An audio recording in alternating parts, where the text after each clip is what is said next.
What is up, my dudes? Welcome to Auroboros, Coils of the Serpent. This is episode 10. It is episode 10. That's really exciting. So exciting. What's the 10 anniversary? 10 anniversaries. Is it diamond? Decade. I think it's Leveling up. You all brought your Leveling diamonds, up is the 10th right? anniversary. Leveling up is not. I believe it's the tinfoil. It's the tinfoil anniversary. What did I miss? You were trying to figure out what kind of anniversary it was, and it goes, decade. Yep, that's the one. Yep. So we're having fun because we haven't been in the studio in a minute all together. So welcome to episode 10. Well, it's going to be rowdy. Last time, right before you left Tala, the small, tiny town, one of the members of the Council of Blythe, Gigu, one of the lizards, mentioned something called Sathar Zuthe, or Where All Things Began, in common. The location Sira saw in her vision with the mothers could possibly be what Gigu is referencing. Gigu thinks there's a direct correlation between the two. Gigu also gave you each a crystal charm on a chain as a symbol of thanks. You left Tala at about midday with the sun's deep orange creating some odd shadows and gaslights starting to light. You decide to go to the bathhouse to do some reconnaissance with some very interesting disguises on.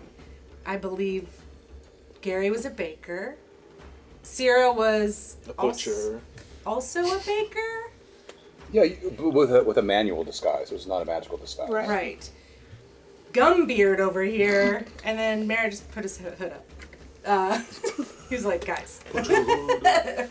On the way, you hear some specific news related to the Arcanumist Academy and how that's all going.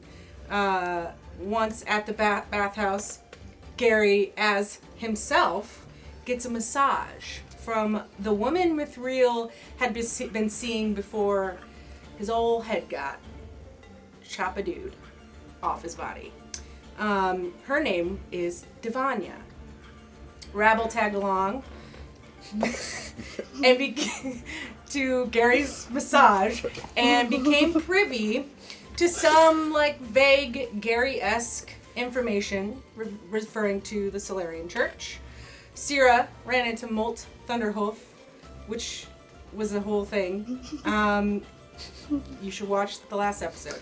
You then headed to the Broken Chalice to find Bua, one of the charioteers from the race with Mithril. And that was a rather less than helpful conversation, I believe. Then you went to pick up Salatajad in the White Palms for your security job. And then you made your way to the Shifting Sands Ball on giant desert vultures. And right now, you are now within this decked out festival. You're behind a huge canvas covered stage with a musical performance happening as we speak. You hear some scream singing about how the rich get richer and the poor get poorer and screw this religious government and all that, while the audience is just getting rowdier and rowdier. Beyond that, you see enormous lit up tents, and you can see the tops of giant puppets walking the alleyways of the festival. And you also, those big gas balloons are bouncing above you in the sky, creating a kind of a cool illusion as these multicolors are hitting the sand and kind of rippling. Last time we ended, Tajad kind of got bombarded by a few reporters and a couple event planners, and Tajad starts taking in things one at a time, and you kind of are all surrounding this situation. Back up a little bit, you guys. Yeah. You do hear the band on stage say, "And thank you very much. I am the Outlaw Bard. Do not look me up, as you will not find me. Teedledee!" And you see someone come off the stage, and you see a bunch of stagehands all with blankets all come around this bard and lift him up in front of him, and you can't see right now. And then something happens behind these, and then they take the blankets down, and this guy's in a completely different costume, and he just looks like a different guy. And Tajad has gotten rid of most of the people that needed his attention. One goblin is still at his side, and she seems to be kind of one, like, well, you can give me an insight check on her if you'd like. Or not. I'm not very insightful. But we are checking out people, talking to him for his safety.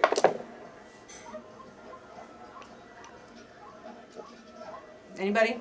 15. 15. Yeah, you guys can kind of tell that she seems to be like maybe the event planner, like the head of the event. And you said she was a goblin? She's a goblin, yeah. Okay. Did we catch her name? You haven't. You don't know what her name is. You can ask. She's right there.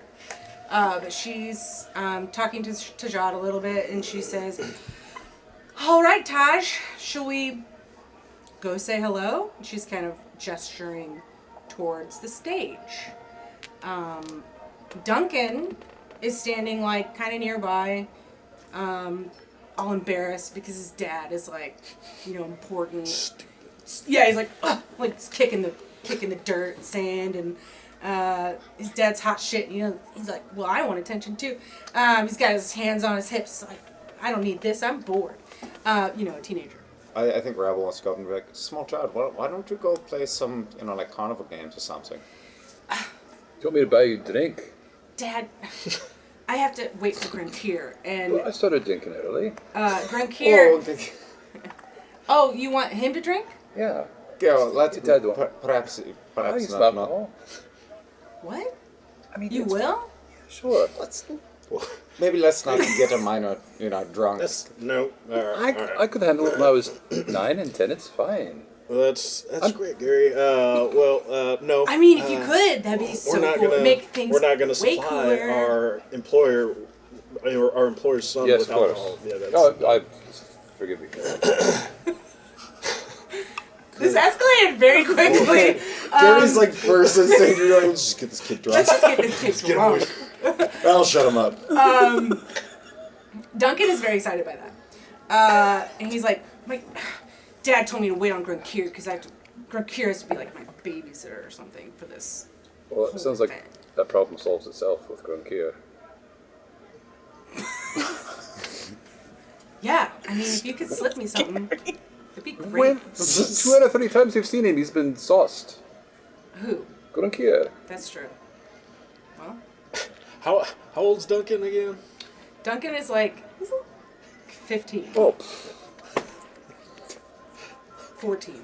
I don't know. What are kids' ages? What does it even mean? It's a kid. It's a child. Anyway, so Tajad is going to take the stage. So he starts walking to the backstage. So the backstage is just basically like just this skinny little area with like some chairs and some stage hands and stuff. And you kind of go through a curtain to go to the stage. and we were in the backstage. Yeah, you were All like, of us. well, you're not like on the backstage right now. You're kind of like, The side? because there's steps up to it. You're right behind that part. Right. Like on the Not actual the back of the real stage, sand. but backstage area. Yes, yeah. So he's gonna go do that. What do you guys want to do? Is it possible to get on the ground, like, right in front of the stage, or is it packed? Yeah, there is, so if you go around, if you're taking a peek-see, there is like a, you know how they keep those, like an iron bar gate, so people aren't pushing ahead, because the bands are a little rowdy. I would like to go up there. Okay. And you have clearance, because you all have those security, I don't know where Yeah, we've got the sashes. you have the sashes. It's usually on an arm, but didn't you put yours like around your Yeah. head or something I like put that? mine on my waist. Okay. Like a belt. Is there a gap between the barricades and the stage itself where we could walk in front? Yes, Okay. yeah, Yeah, that's where I'm going. yeah. Yeah, I'd like to go with you and just, there are lots of people there. Can I survey the general area? Yeah. Give me a perception check. What are you guys doing? I feel like Rabble is staying pretty close to Sala and just sort of like pushing anybody away, even if they look like they're supposed to be like going up and talking to him. It's like, please, step back, Okay. step back. Yeah, because he's just walking around the stage. If you want, you can go onto the stage with him. It's up to you. I don't think he wouldn't. I don't think he would probably let you like stand next to him while he's speaking. I think Rabble needs to be Just right next to him, He's hands on like- hips, just like Yeah, agreeing no, with Rabble. everything. Yeah, Rabble. No, stands next to him on the stage just while he's like going up. He needs. Do to be, you? Yeah. Okay. What are yeah. you doing? I'll be like side stage, like Okay. keeping an eye on. Which kinda- side? Which side of the stage do you think? The side solid is Okay. kind of the side we came from. So he just goes, like keeping an eye on backstage. Okay, cool. So you can be on backstage. You can keep so the curtain. You can kind of keep an eye on things on the stage and backstage. You're on stage with Sala. We'll get to that in a minute. And you are in front of the stage. Yeah. Do you want to take one either side of it? Yeah, Your sounds side good to or me. far side? I'll take far side. Your side. What did you get for your perception check? 17. Okay. I had a 21. Okay. As far as you know, as you're scanning the audience, it looks like a lot of these folks are kind of, now that the Outlaw Bard has finished up, people are just talking, and a lot of people like cleared out to go get more drinks. No one wants to hear people talk. It's one of those things, no one cares. Yeah. But as far as you know, you don't see anything suspicious or unusual activity at the moment. Well, what are you looking for? Yeah. What types of people are in the audience? Is this all like fancy people? Is it like?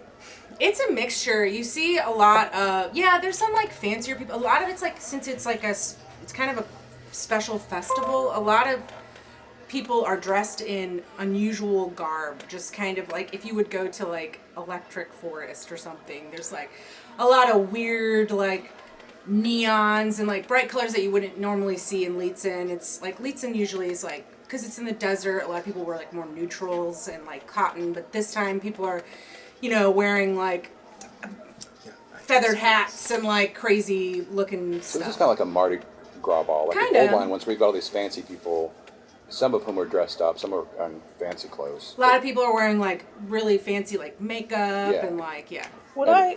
Oh, sorry. Go ahead. No, and then also like weird puppet people walking around. yeah. Would I smell anything? Yeah, you smell a lot of things. There's a lot of scents. With your 21 for sure, you're kind of getting the... I mean, it doesn't smell awesome in the audience right now because there's been music and people have been banging around. It's like sweaty. It smells like concert crowds. Yeah, it smells like concert crowd. You definitely smell like, there's so many things going on and wafting from the tents, There's a ton of like, you can smell grilled meats, you can smell fresh baked like pastries, and you can smell lots of beer. You can smell heavy liquor. Heavy liquor? Sure. You can smell, there's a lot of animals around too, so you can smell like shit. Why are there animals around? People are riding animals. And, Oh, like their mounts. Yeah, Okay. like mounts and stuff like that. The petting zoo. And funny. There's also a little petting zoo in the corner, and Duncan's like, I don't like this, but he's like petting. He's like really into the goats. Yeah. It's like, I don't like it, but he's pretending not to like it. So you're doing that. Can I roll a check to be generally like just like a broad intimidation check to try and like keep people away from? So let's play this Yeah, out. yeah, So Sala goes through the curtain and he notices you like kind of waiting at the backstage, and then he walks on the stage and he kind of Ravel's just like chest forward. You still have And your he gum goes- beard on? and he goes, you can No, Okay. not anymore. Just checking. There might be a couple little still some gum. little. It looks yeah, like you nicked yourself shaving, but but I bleed gum somehow. Gross. There's no one really coming towards him as he's getting on the stage and going to the front. Oh, There's no one else in the front. It's kind of on his heels. Yeah, he can tell. And he's like, actually, you can just stay right by the curtains. You can be on the stage, but you can just stay right. So okay. You don't need to come up. I just thought I was supposed to keep you safe. You are, and I appreciate that. But like, I'm gonna go up here, over there, and then you're gonna stay like right in the curtain line. That's fine. You can stay right back here. It seems like a big security oversight. If someone was going to say assassinate you, that just when they would probably do it. Is when And they'd you know give what? I trust you. You seem like you're a writhe fella. Writhe? And you can. Isn't that what that? Live? Lithe. Yeah. Thank you. A lithe fella, and you can just probably pounce at some point if you Yes, need of to. course. So I'm Take gonna, up my pouncing position. yes, that would be great. Just think about that, and you stay back here. All right. Ralph scraps up the curtains into the. Oh my god. He's like, that works too. Getting ready to drop from above. Spider monkey.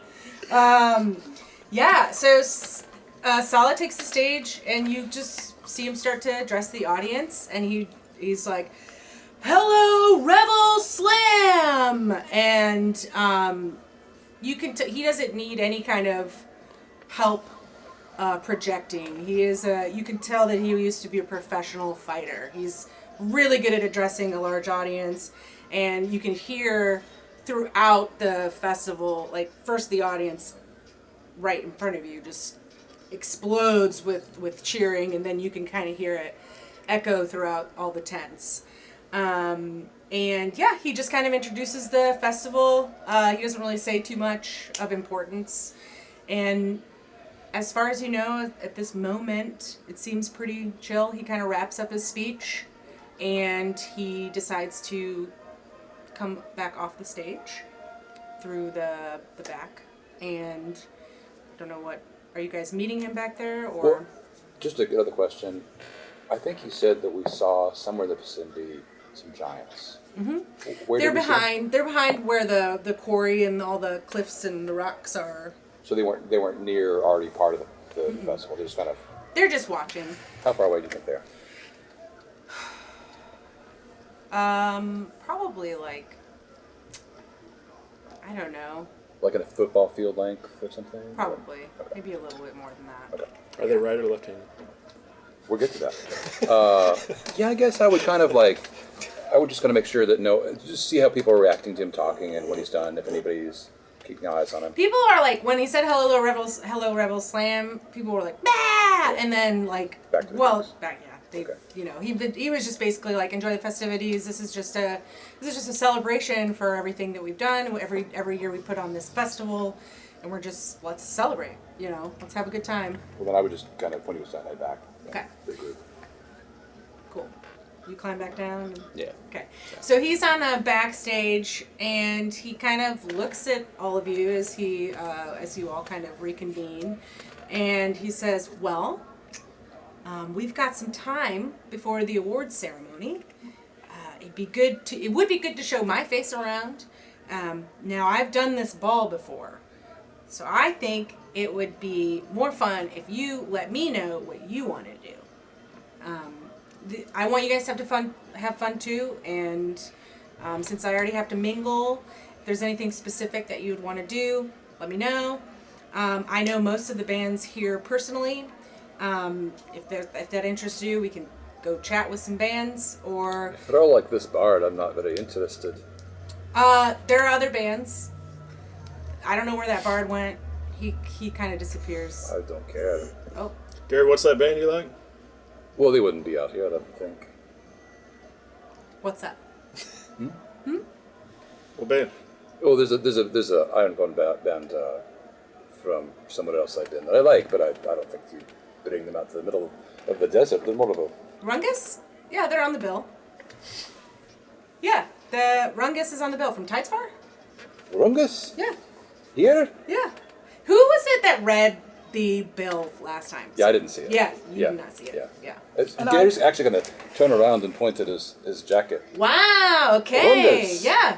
All right, so. Yeah, they're great. I know Nixie. We used to party together back in the day. Nixie. Yeah.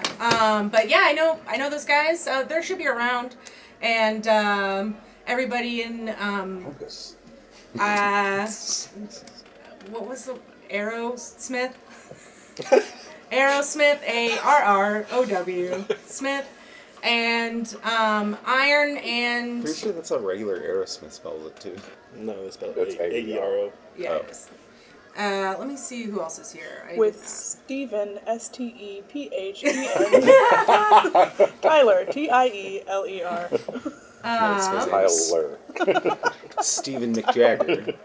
Yeah. Okay. So Estevez is also here. Iron and Ice. Iron and Ice is another. That's a great name. Iron and Ice is one of my favorites as well. Got a great friend in that band. The Dawning is also Rungus, Aerosmith, and the Dawning. So if you guys want to talk to them, you're welcome to. There are beer tents, there are hookah tents, there are fortune tellers, there are improv tents, there's dancing, gambling, fighting, food, art, and drinking. And did I mention the drinking already? There's a lot of drinking. And Duncan is going to go ahead and go with Grunkir. I'm going to let him take care of Duncan. I mean, if there's anybody that Duncan can hang out with and not get in trouble, it's Grunkir. Sure. I'm sure. Yeah.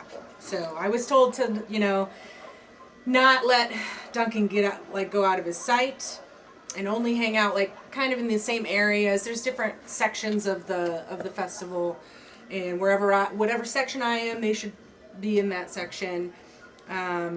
So they should be within eye shot, more or less. Ish. Some of the areas are bigger. There's groups of tents and bigger areas. But as long as they're within where there's other security that can come get me or whatever, as long as they're in the same vicinity, Here's a question: Do you have any enemies within Leitzen? Within Leitzen? Leitzen, yeah. Probably. You don't think that anyone would ever target your family? I hope not. I'm just wondering if we should leave. Generally, at this festival, people are not trying to have a bad time, but No, but I mean, you hired us for a reason. So I did, yeah. That is saying. fair. These are probably good questions. We should have asked him who took this job. Like, do you have any enemies that are notable? I Are could. there bad guys here that don't like you? There probably are. There's probably some gladiators and some disgruntled charioteers, maybe, possibly, for reasons that, happen with showbiz, So very martially capable people that you've kind of wronged in the past. Yeah. But I'm also martially capable, so. And then I've got. Maybe you four. should tell Grunkir to take extra careful care of Duncan. I will. Yeah. That's just all. And actually, Grunkir comes up with Duncan. And Oi, Grunkir. Can you do an insight check on see if Grunky is drunk? yes, he can. It's drunk. 7. He's wasted. Seriously? I mean, with his insight check. Oh, gotcha. I'm gonna lean over to Grunky and whisper, like, get your shit together. Are you trying to intimidate him? Yes. Yeah, give me intimidation. He doesn't know what I'm talking about walking up. It's dirty 20. Okay. Yeah, he's like, oh, okay. I will. I'm sorry. What did I do already? I'm very pleased to be the overseer of Duncan, Mr. Tajad. Thank you for this opportunity, for letting me watch your son. Or just gives him a thumbs up. That's it. And Salah's like, for sure, Grunkir, you have really been showing your worth as of late. And I feel like, you might be making your way to managerial status. So let's just let this ride. And I think you're going to be just fine. And Grunkir gets immediately even more nervous when he mentions managerial status. You don't need an inside check. It's actually physically he just starts sweating even more. You can just see the sweat dripping down his face. Yes.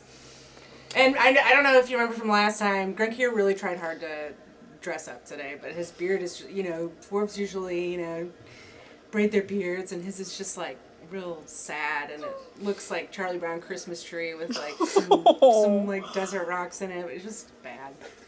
His Let me hair help was- you. Let me help you. Oh, thanks. Does that make it look better? Little bit. Okay. Just fill in some of those patchier spots. Okay, thanks so much. What we is call this? What is this texture? We back home we call it Rogaine. Rogaine. Yes, because it makes your hair, gives your hair gains. Sick gains. Sick hair gains. Thanks, man. I real appreciate it. And he kind of just tries to rub it in. And it just keeps going back to one shape. But he's trying to... God, it's getting to the point where I don't like it. Yeah. So. Rungus, can we go talk to Rungus now? Yeah. If it's sure. all right with everybody else, they're so cool. They're really cool. Yeah. Can I do an insight check on them? Yes. Are they actually we'll see what cool? you get. But... 26. All right, so you can tell that Gary generally thinks that Rungus is very cool, but maybe he's not so. There's a little pause where he remembers. You see it in his face. One member he thinks is not so cool. He's like. They had that one bad show where the sound production was just so awful. and it was Gary's just like, such a fangirl. He kind of is. He is. Kind of is. He's Tajat says, yeah, for sure, we can check out their tent and see if they're in there. But they might be taking part in some festivities, but I know where I can find their manager, and maybe they can point us in the right direction. That's cool. Okay. So Gary's like just walking with a purpose. As Out we front. Come on, everybody. as we do that, We're I'm going. gonna trip him. Okay. Dexterity saving throw. For fun. So rude. What? Would that be like an unarmed attack, maybe, or just like? Yeah, I guess so. Or would I just make a save? I'm not trying to like hurt you. Yeah, I think I would just make a save then. Just trying Yeah, to. just You stick out a leg. I'm and just I try trying to react. make you stumble. Well, I did. I got a 3, 4.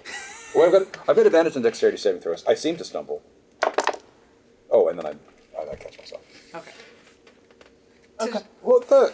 Salah's like, is everything okay here in this situation? Yeah, I just Watch your step, buddy. tells me Crotchety old lady. just tripping people for fun. Just out of sheer spite because she doesn't want him to be happy, I guess. Sierra just doesn't want It was a toss back to the Rungus jacket. Oh, it was when we That's first true. met. Oh, that's sweet. It is. That's true, and I guess these guys don't really know about that, like what Rungus means or anything, but Oh, that's right. Gary Yeah. totally forgot too. I mean, I'm sure there's been a drunken night in like Tides Far where Gary just like Yeah, went I might on have. about Rungus to Rabble. oh, I'm sure that Oh no! Sure, Yeah. I'm So- sure. Well, you've got to check out Rungus. Okay, Gary. Not serious. Yeah, no, I They're know. probably 2 playing right hours now. later. Let's go and see if they're I playing. said you know what? I will come with you for this journey to see your favorite band. Come on, Rungus. So, so you head further into the festival, and Salah kind of tells you where to go. Are you leading though, sort of? Or? Well, I don't know where I'm going, so I'm expecting him to. Yeah, he'll direct walk us. side by side with Okay. you, and you just pass by a bunch of things happening. There are fire breathers and a bunch of costume folk. A lot of people are calling themselves magicians, and like you pass by them making like candles light in an instant or causing an inanimate object to talk. There are like aerial silk artists, and you pass by some like really small like fighting rings with young gladiators kind of trying to prove themselves to all these like old, well-worn other gladiators. veterans. Yeah, the veterans. Yeah. You do kind of pass by as you're continuing on. You pass by some exclusive party tents. Some of them have bouncers. You can tell because they're like this, and they're big. They look like how Rabble is trying to act. Exactly, with your chest, yeah. And yeah, Salah kind of within these like executive, like kind of like these party tents with bouncers. Salah takes a corner, and you what is Rungus? What do you think Rungus's tent looks like? Their own personal. Oh, they brought their own personal tent? Yeah, everybody. It's like yeah, Oh, I would assume it would be black, right? probably. It's got to be. I think it's just black, and like it's got some kind of weird like dull lead iron trim, like some kind of decorations and ornament. Okay, cool. Filigree. Yeah, Yeah, and as you guys are approaching, their logo on it too. Yeah, as you're approaching, you see have you met their manager before? I'm sure. Will you describe them? Yes, their manager. You're running the game now. Crowdsourcing NPC info. I mean, I could come up with something, but if you've... Yeah, no, that was something I was. Well, I mean, Haven't I'm sure I feel like their manager would also be an Iron Dwarf. Okay. Yeah. Maybe like a relative of Nixie. Okay. Yeah. Just, manager type. I was picturing a female manager. So yeah, she'll and as you are approaching this tent, you see she's coming out with kind of like a clipboard, and she kind of was like, hey, Sala. Gary, you remember me? We've met. It was in Tidesfall. Gary. Gary. That's such a normal name. Well, it's less normal than Rob. Oh, well, Rob S. Rob S. Great band member. Great man. What a contributor, Rungus. Hi, what can I... Sala, so good to see you. It's been a minute. And Sala's like, yeah, hey. And they I guess people shake hands in this world. I should have come up with something else. Do they do the wrist grab handshake? Yeah, the predator. The predator. Does he greet her by name? Yeah, I guess that's the predator. That's Huh? Does Sala greet her by name? Yeah, he says, Sheila. Connie. Yes, Connie. It's so great to see you. Is Rungus? Are the band members? Any of them around? Gary's trying to peek through, behind them. And you're a little taller than. Yeah. Well, than Connie. Sure. Yeah, than Connie. Give me. I mean It's. Is it close? Yeah, it's probably like a curtain, right? So she's taking up just enough space in the gap between the curtains, She was on her way out. Yeah, she was on her way out. She's already out of the tent, so you can't see anything right now. She's like, actually, they went gambling.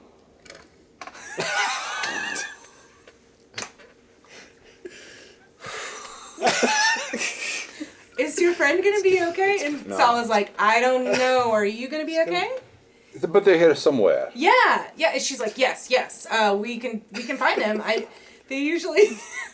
I like So this upset. just absolute breakdown he's having. Just absolute breakdown. It's been a long time since I've been in Tidesfall. I've been through a Just pat lot. him on the back. It's alright, man. Kind of my favorite band.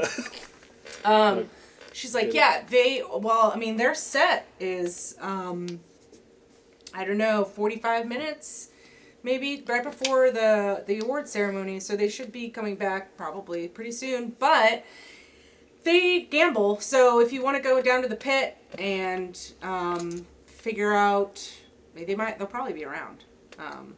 They don't usually hang out together, because as you know... Well, It means gambling on the gladiator fights. There's also card games too, like fantasy poker. hey, Connie. Mm-hmm. Is LOL on there right now? LOL, no, she's actually not on site right now. Oh, but they'll be here in time for the show, right? Yeah, they'll be here. You know how they are. That's true. They'll honestly, LOL will probably show. I just realized. Doug named these characters. It's spelled like an elf. It's spelled like an elf name. A character ELLOL. LOL. Like with umlauts and extra things. I got. I hadn't said it out loud yet. Someone. We're canceling. So we're not Canceling we're that. not doing this anymore. Let's try something different. Doug just killed. Remember that the Krampus campaign. thing we were talking about? Maybe we should just do that. And hard cut. Oh, L? Yeah, they'll be back. They'll probably be here soon. Probably they need some time to they have like a back entrance to the tent and everything. They do this whole thing. They put themselves in like a trunk and they get carried. It's really dramatic, but that's what makes them Rungus. Rungus. So Where's the pit? Sala, where's the pit? The pit is the center of the festival. Right in the center. We're on our way there. Garrett, can I have a little sidebar? Do you just Yes. But we're walking and talking. Yes, we are. towards the pit. Yes. We're doing the full walk and talk. And Sala is fully in conversation with Connie right now. Okay. So, just so you know, maybe you don't want to come off quite so desperate. I know it's Rungus. I know you. I've heard the depths of your commitment to the band. But you're about to meet some. You don't want to come off like some. Oh, I know. Dewy-eyed fanboy. You know. I've spoken with him many times back in Tidespot. It's just. Have you? No, I have. I mean, it's not we. Or did you talk to Connie like outside of a show once or twice where she didn't really remember well, I mean, you? I talk to them when they're sitting up and when they're breaking down. So like when they're doing things and you just start like talking out. So I've seen that. I got my beard and I'm like, oh, that was a great set. Stuff like that. But also, I talked to Shoreline. He's out in the scene and we're both at Sadi and we talk about things. I know, but when you say things like I know LOL's name is actually pronounced LOL because it is, an elven name. He's a drow, yeah. Right, so, all I'm saying is you don't want to come off like the world's biggest fanboy, especially if you're going to mix up some names like that. They touched Gary's hand once. I'm sure he has a set list, I know. I've seen it framed in his... All of their set lists. Is it all framed? I've seen all of their shows in Tidespot from the beginning. But I see your point, and I'll be like Meredith. Yes, you just cut the difference. I don't think any of us can be as Are we walking? stone fit. Sala hasn't moved yet. Oh, I thought we were walking and talking. No, Sala is in You are conversation. walking. Yeah, well, he pointed the direction, so I guess Rabble and I just took off. Okay. Right. Yeah. Okay. Well, that... Not part of your job, but okay. Yeah, Sala's still talking with Connie at the tent. So we look back. Sierra and I will catch up.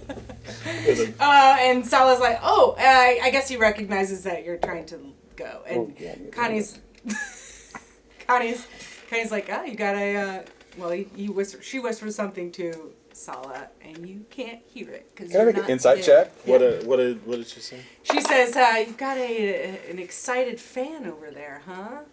They Rungus brings out such some ecstatic fans. I mean, obsessed fans.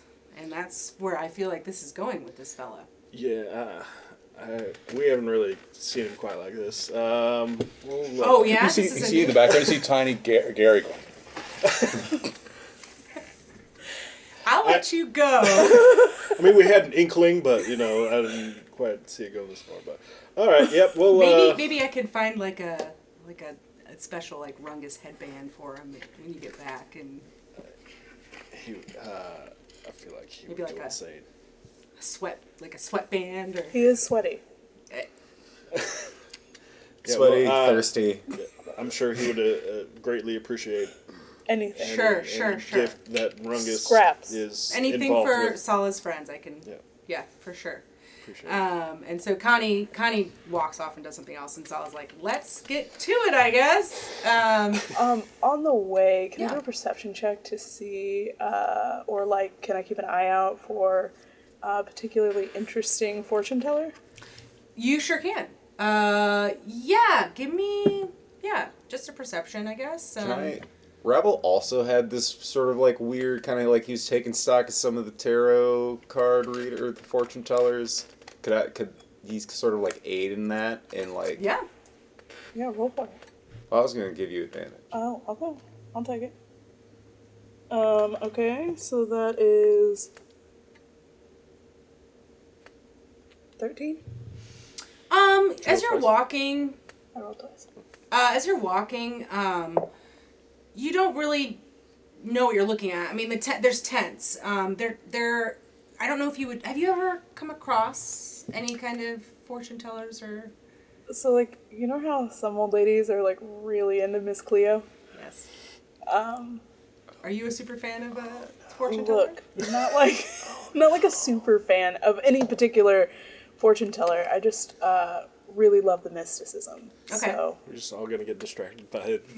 I love it. This is great. fans We're here to do a job. Okay. None of us remember what that is, but we're here to do a job. Yeah, so I'm just interested. Yeah, so I would say if you're scanning, you don't really see. You do see this might not be the area that might have some fortune tellers. Once you get to the pit, there might be better options. And also, I think you would, well, give me since Sierra's interested in fortune tellers, why don't you give me like a history check or something? Oh my god. Terrible. Okay. 9. You've met some in the past, but, there's nothing really like... I'm really old. Yeah, like you've met some in the past, you don't really remember what they... what their tents look like. It's been a while since you've even, like... But you can kind of remember... Well, no, you're old 9. So, yeah. You might have more luck. And you could ask around. You can ask Sala, and you can... So... So, The pit. yeah, so you go to the pit. And, just heavy smell of, right as you get into the pit, you see that there's a literal pit in the center of all these tents surrounding it. And it's a fighting pit. And it's kind of been dug out a little bit, so it's like harder sand. And there's a fight currently happening. It's a gladiator fight. So there are people like kind of around the pit screaming and like, cheering for who they want to win. And Sala's like, there are some gambling tents this way if we just want to go peer through them. Sounds like where Rungus would be. Yeah. So why doesn't everybody give me like an investigation check? Let's see if we can find Rungus. Finding Rungus. I'm the only one who knows it. That's true. Yeah, that's true. Should we do this at like disadvantage because we don't know what they look like? I mean, maybe if Gary's not sharing what they might look like, then. Well, I mean, You did say Shoreline is a Atsadi. yeah, Shoreline is a Nutsadi. Nixie's is a Iron Dwarf, and Rob S is human. And then I guess that LOL isn't here yet. Why'd you say it like that? They could find somebody better. Anybody get anything good? I got a 16. Are we rolling a disadvantage? Can I roll an advantage because I know what they look like? Sure. And I'm really excited about Sure. it. I got a nat 1. Oh. Oh, I got a nat I 20. find a group of people that is exactly... This tiny dice? You Loaded. got a nat 20? Okay. I'll say that. What did you get? They're not here. They're not here. Gary's panicking. He can't see them. What are they? You get the.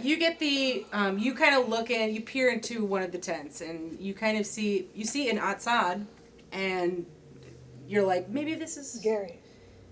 Is there a specific, so outside have different traits, is there something specific that would make Shoreline stand out for Sierra? I think that he probably dresses very colorfully, and maybe something more like culturally Atsadi clothes, whereas Gary doesn't. Gary dresses like a port person. So he would look like, somebody from the islands. Okay. Is it legal in this situation to be smoking island tobacco? Oh, yeah. Okay. Bonnie weed? Yeah, Bonnie weed's He's smoking a blunt. Yeah, okay. So you see someone that might look like...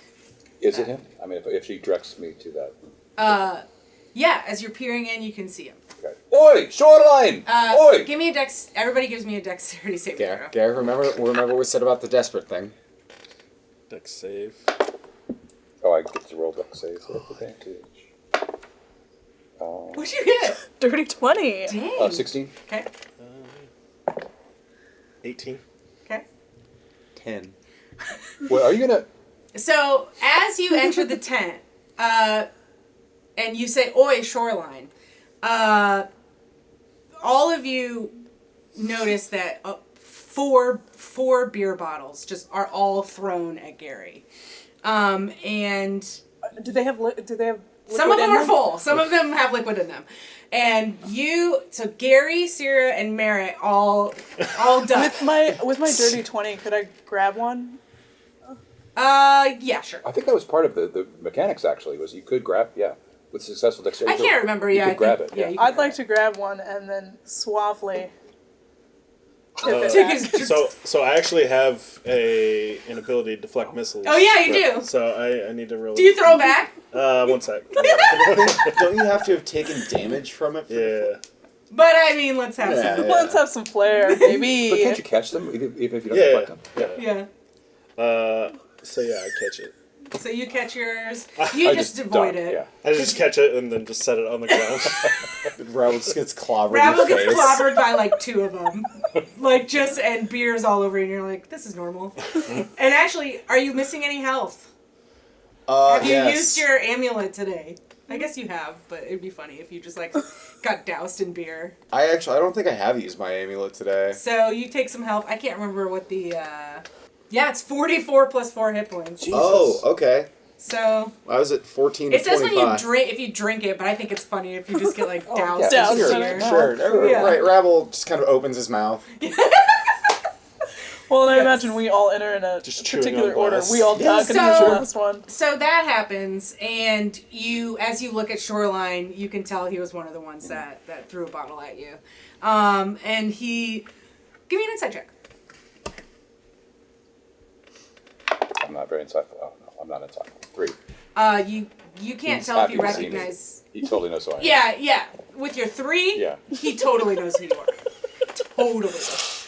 So he's sitting at a table playing fantasy poker. Okay. So do you go up to him? I'm totally going up to him. Okay. Hey, what's up, Misagi? Tide's Farin. How's Farin? I can't.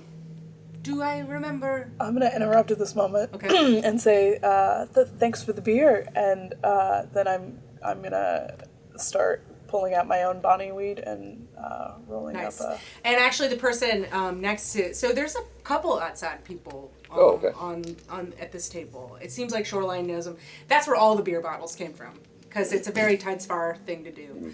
And actually, the person sitting next to Shoreline says, that was my beer. And then Glad you're enjoying it. very much so, Lady. Very much so. So do you guys just like throw beer bottles at anyone who happens to know Shoreline? It's the Tidesfar and hello. Do you not know it? Oh, I do. I know. So, what was the question? I don't know. What if there was like some like like assistant or something who needed to get their attention? Oh, never mind. Okay. So Shoreline. Yeah, and so I'm going to sit down next to Shoreline. Or is there a seat There's there? someone. No. Okay. I'm just going to Are you gonna scoot in? I'm just going to scoot in and like... Give me a persuasion check with disadvantage. Ah. It's a little weird. Because they're all clearly playing a game. Natural 20. Or 24.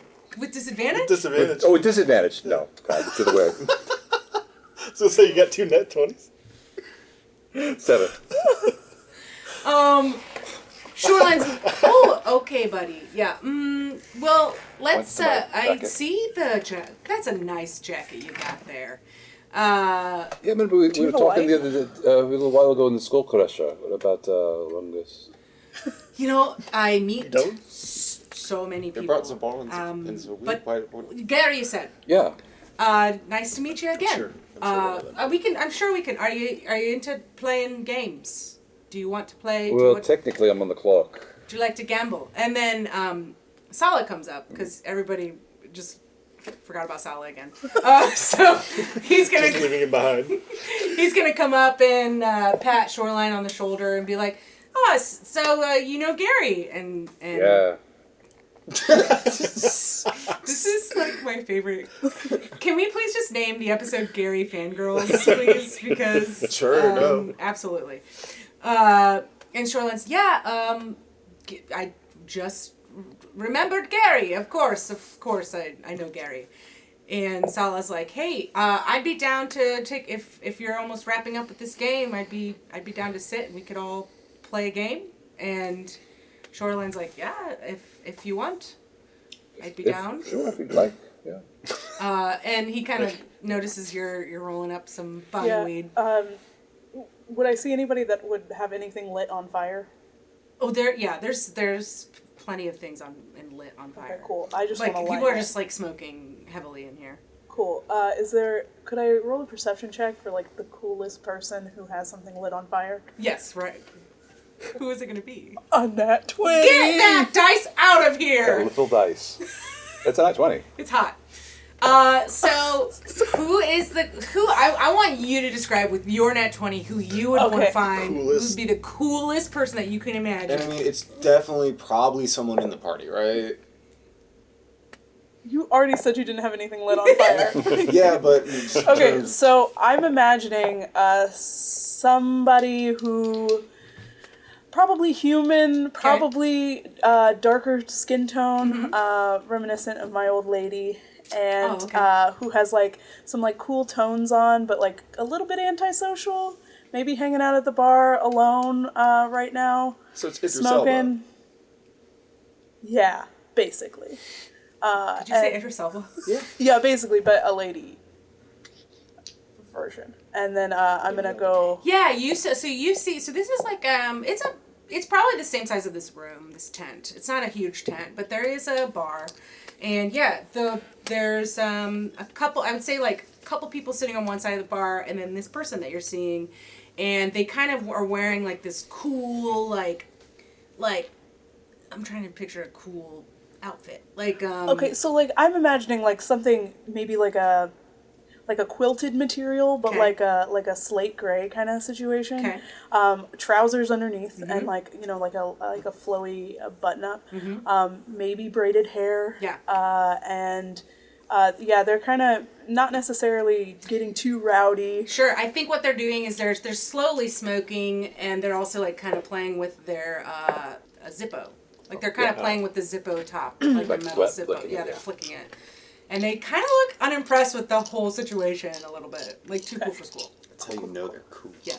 Well, then I would like to approach them and ask for a light. Ask for a light? Yeah. And in fact, they're smoking? Yeah. Okay, and instead of asking for a light, I'm just going to get real close to them with it between my lips and light it.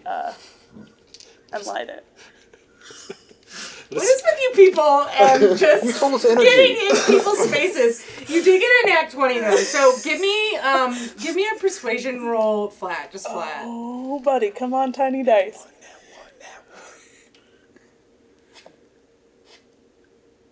Persuasion, you said? Yeah. 15. Okay.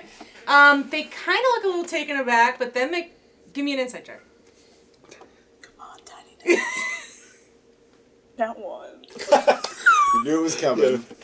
It all balances out, okay? It's not low. It's insight, though. Yeah, it's just an insight. You're just not sure, like, you're totally not sure how they're feeling because you got a natural 1.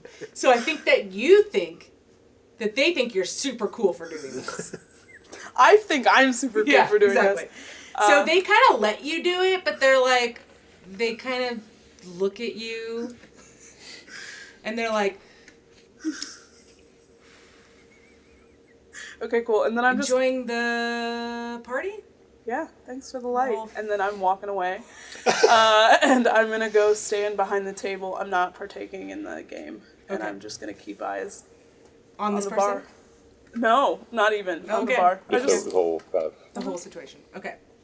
They'll approach me, Sure. Then you do that awkward thing where you're staring at them the entire night, waiting for them to approach you. And it's like, what are you staring at?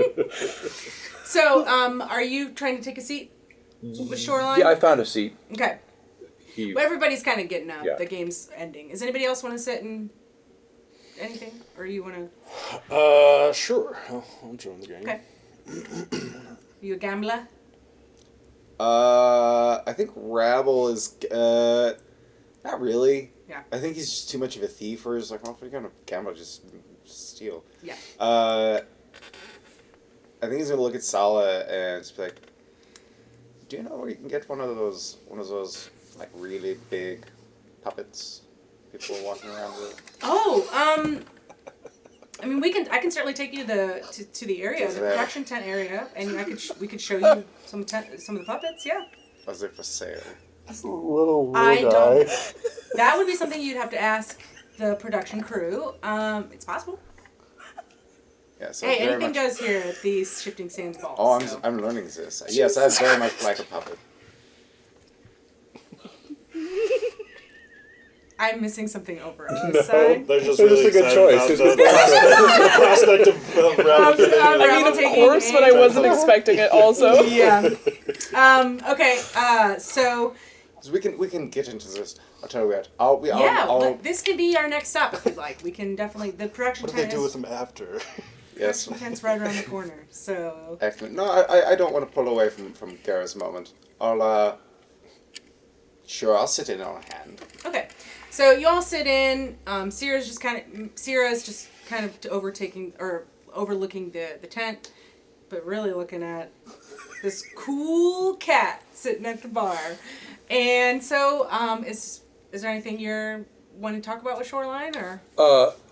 Yeah, well, I mean, first I'll get situated and kind of are we in game playing a game or are we just going to? I was just gonna have to do a series of rules. We don't need to I don't like in-game gambling. I think it's that's fine. it's I mean, I don't. fucking Okay. waste of time. But I will probably turn to him. You know how they're like, let's do some festival games, and then Yeah. you take time, just like you're rolling the same I thing got a over 7. and over, and it's fucking lame.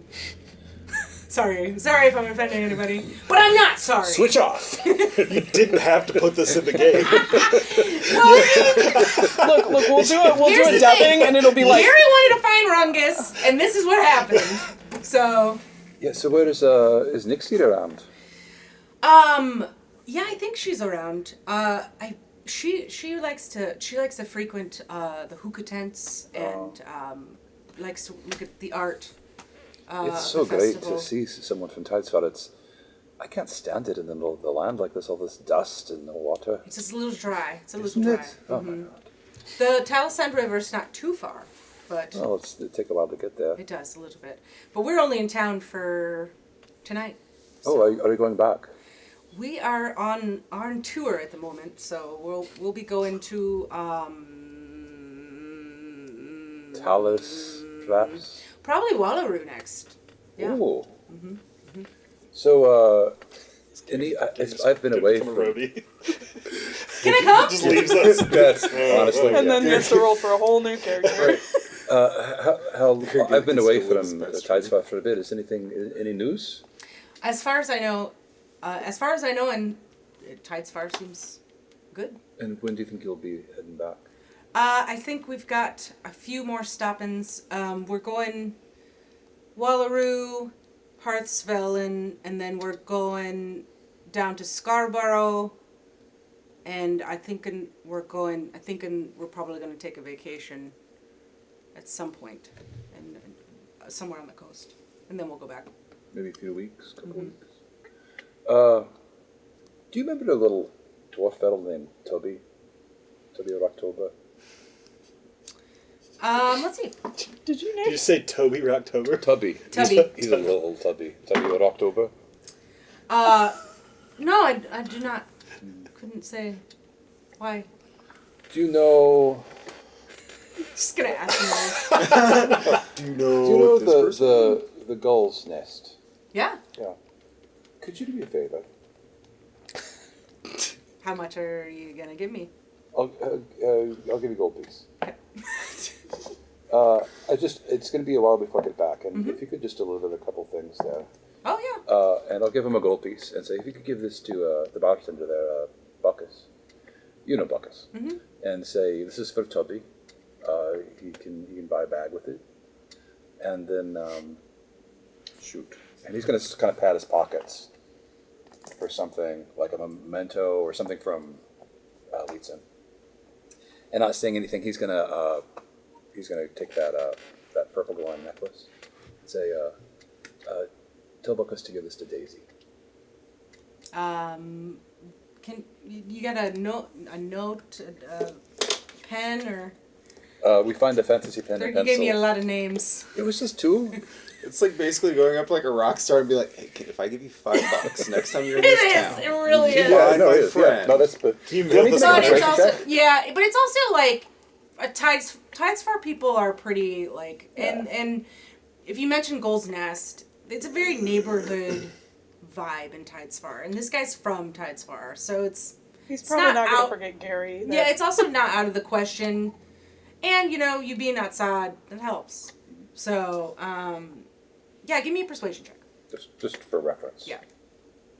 Is this guy gonna have to make an intelligence check to remember? Oh, to that's do not it? bad. 22. Yeah, he's like, yeah, I can totally do that. Thank you. I And he appreciate tucks it. everything away.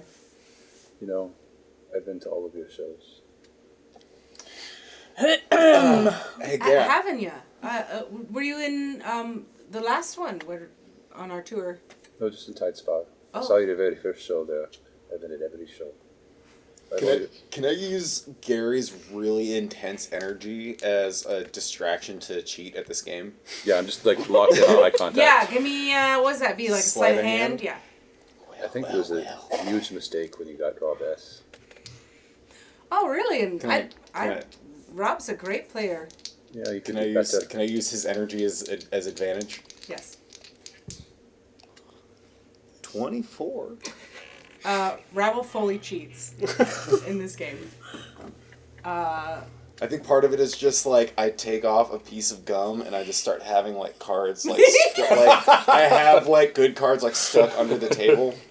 So anytime I need just like whatever card wins a fantasy poker, I just like I'd pull it off the bottom of the table. Yeah, that fully happens, yes. And everybody's showing their hands and they're like, oh, it looks like this fella wins. Is that how poker works? Yeah. Fancy somebody poker, don't give a fuck. So you win, They and could have been doing anything else. and you chose to have to do this. Listen, it's a festival. It's the first thing my mind went They to. could have still been in their tents. No, it's too easy. It's too easy. Not for this fangirl over here. Gotta make him work for it. So yeah, Shoreline is talking about he's probably gonna head back to his tent because it's. Are you touching him? Let's throw an arm around him, like. Yeah, Have a great set. he's gonna slowly get that. just Oh, it's about time right to off. get back Yep, to your. I'm gonna. Garrett, do you want a drink? You're looking very thirsty. I'm over gonna. there. Oh, that's not a bad idea. Yeah, why don't you go? Nice to meet you, and I'll let Yeah, it's nice to see you again. Rubby and Doohickey know all about the stuff that you told me. Oh, thank you. I really And appreciate it. Rubby as a name is You say Rubby. uncomfortable. Sorry. I said Rubby and Doohickey. Yeah, they call Yeah, me Toby and call Daisy, me of course. Rubby. Mhm, Yeah. Yep, I'll let him know, and But don't let anyone know you saw me here. it's just getting farther. No, it's just a secret. I tell you. Okay, and he leaves the tent. Okay. He leaves. So I knew all that. Okay, so you spend some time. You certainly knew all of them. Yeah. Yeah. Yeah. Wait till you see Nixie. She's great. But six I knew you, buddy. He did. Why would he deliver me stuff if he didn't remember me? As an old friend. You know, sometimes when you have someone who's just really intense, it's sort of just like easier to placate them. I'm not intense. And I'm the sort most of, laid like, back finds inside it. you've ever met. So you spend some time in this gambling tent with Shoreline and Sala, and he's like, "Did you want to check out anything else? Did you want to check out some Why, yes, I did. puppets?" Yes, if they happen to have any spare puppets. I wouldn't know. I doubt it, since they're all being used right now. But Never know. they do like they do a rotating situation. So Show me to your puppet master. I would like to speak with him. very good. So he takes you around to this. It's also in the pit. He takes you around to the production tent. It's huge. It's like a lot of people. Maybe there's like people like fixing puppets and stuff like that. There's Oh, so You know they're those not float- all in. so you know those like the floats that people use in parades. Like people are coming in and out with those, and kind of putting new stuff on them, and people are getting costumes and getting all ready. And Sala will take you in there, and he kind of asks one of the workers in there. He's like, "Hey, is Dread around? Is Dread around?" And they're like, yeah, he's over there. So he points you over there, and he's like, come on, Rebel, let's go see what we can do.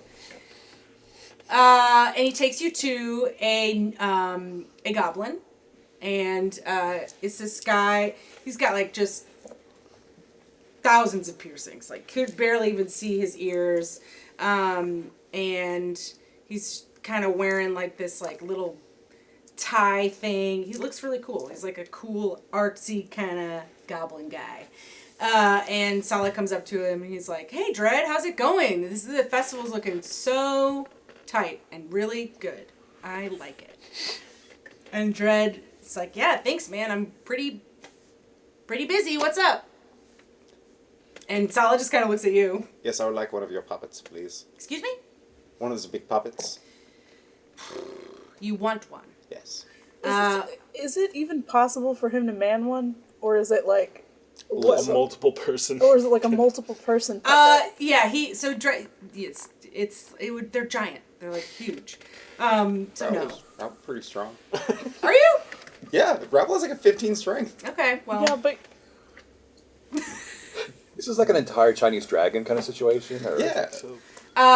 Dread says, well, I can't, are you interested in purchasing one after the festival? Yes. They're rather expensive. I don't know if you can. How much? They're very expensive.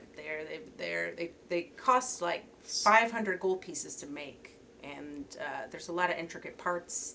Got to maintain them, upkeep, all that, and then also having enough people to use them. You need like 4 people, and storage. Not to mention storage. It's a lot. So they're not like easily collapsible. And you're like looking at these huge, like, I'm talking like probably a 1-story building, like giant. It's like Macy's Day Parade kind of thing. Yeah, they're huge. And he's like, nope, we took days to put them together, and it's going to take us days to take them apart. Could theoretically, hypothetically, a smaller one be commissioned? Oh, yeah. If you want to check out my shop in Leetzen, we can probably... We should check out his shop in Leetzen. Get something going for you. Something custom made, perhaps. Yeah, we can totally do that. We do custom work all the time. Excellent. My name's Dread, by the way. What's yours? Rabble.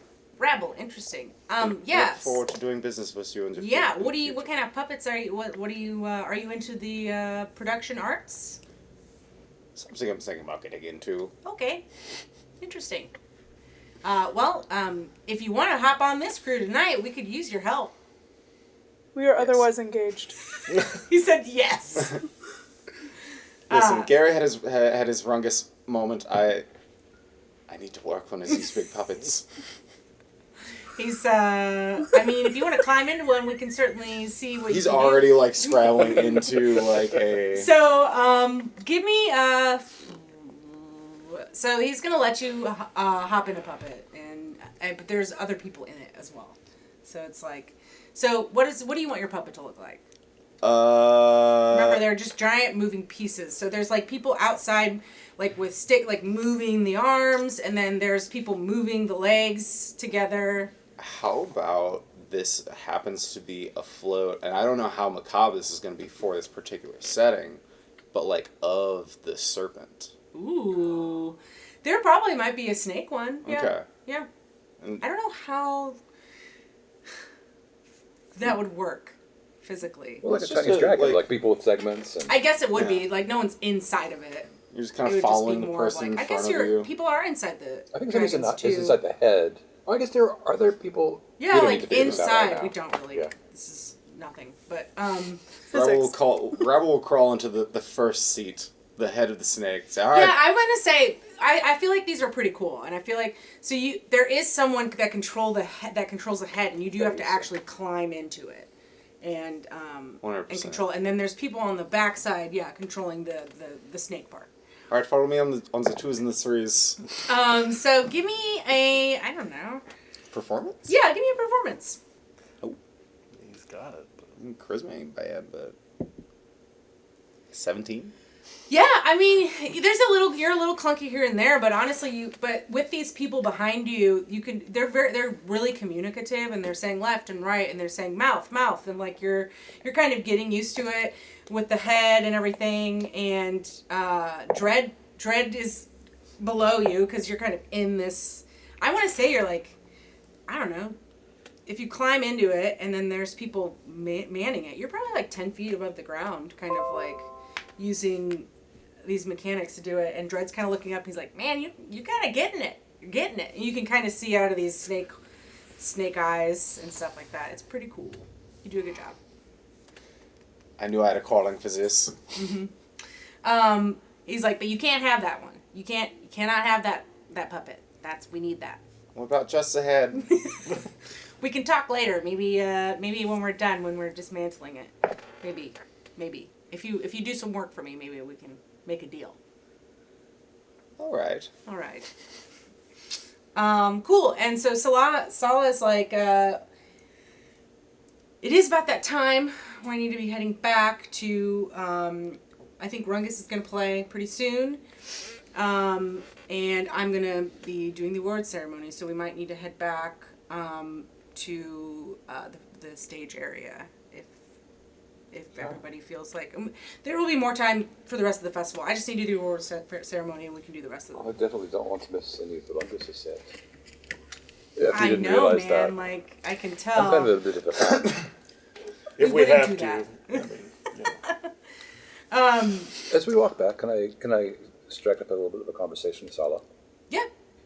And say, we've already talked about our fears for things that might happen during the festival, and which is one reason you spoke with us. I'm worried that Mithrael, who's currently in jail, is not the man who committed the crime, and therefore there might be the perpetrators are still out there somewhere, causing more mischief, causing more attention from the church. Yes. Do you think it would be possible?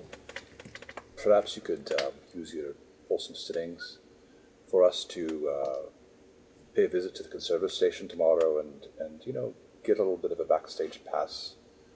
We were interested in some of Mithrael's belongings. Wait, Mithrael was one who was killed. Yes. Rabar was falsely accused. Yes. But perhaps if we get into Mithrael's possessions he had on him when he died. Let me see what I can do. Absolutely. I don't want to see Rabar taking the hit for this. No. It'd be unfortunate. He's a great gladiator. Yeah, he's an amazing charioteer. So I certainly don't want to lose him. And also, he's a human being. So I don't want him to take the fall for anything if he didn't do anything. No one wants to see the church coming here. No. Absolutely not. Any kind of pauses. So, yeah, let me see what I can do. I would be happy to try to figure... I'll...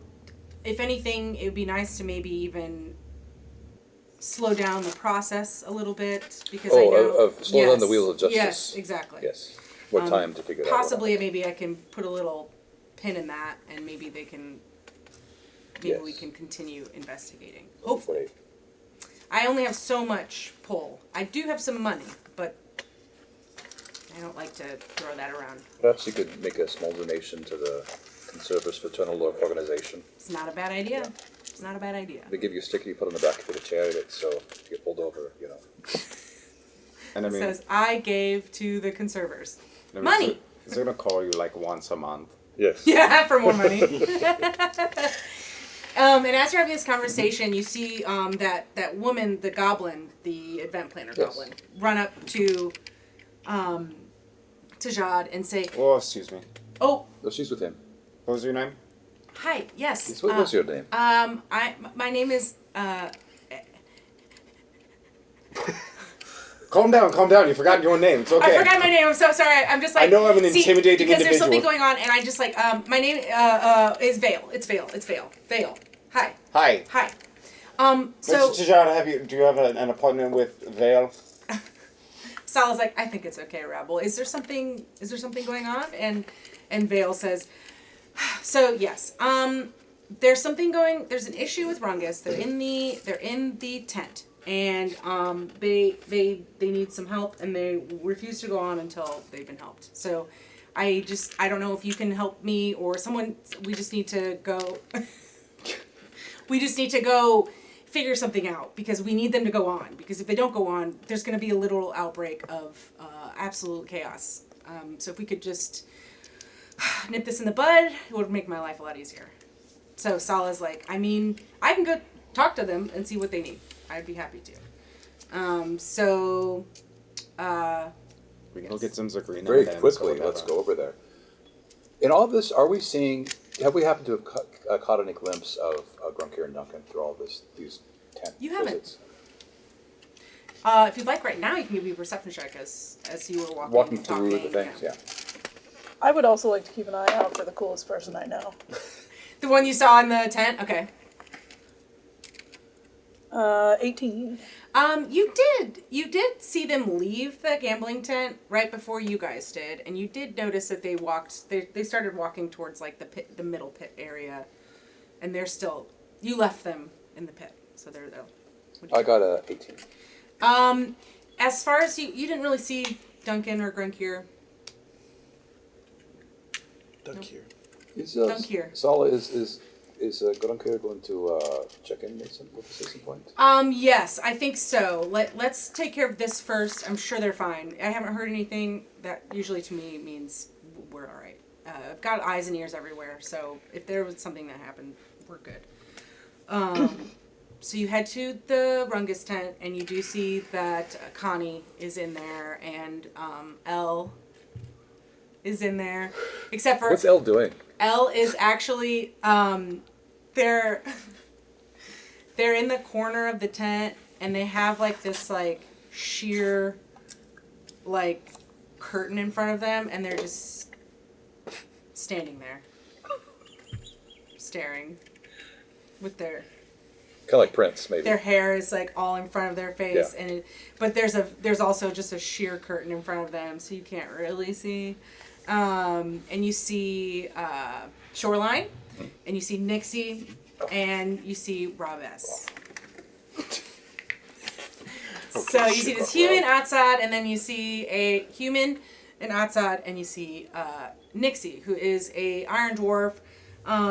She lets her hair down all the way. She just lets it flow. She's one of those dwarves that she doesn't braid anything. She just lets everything flow.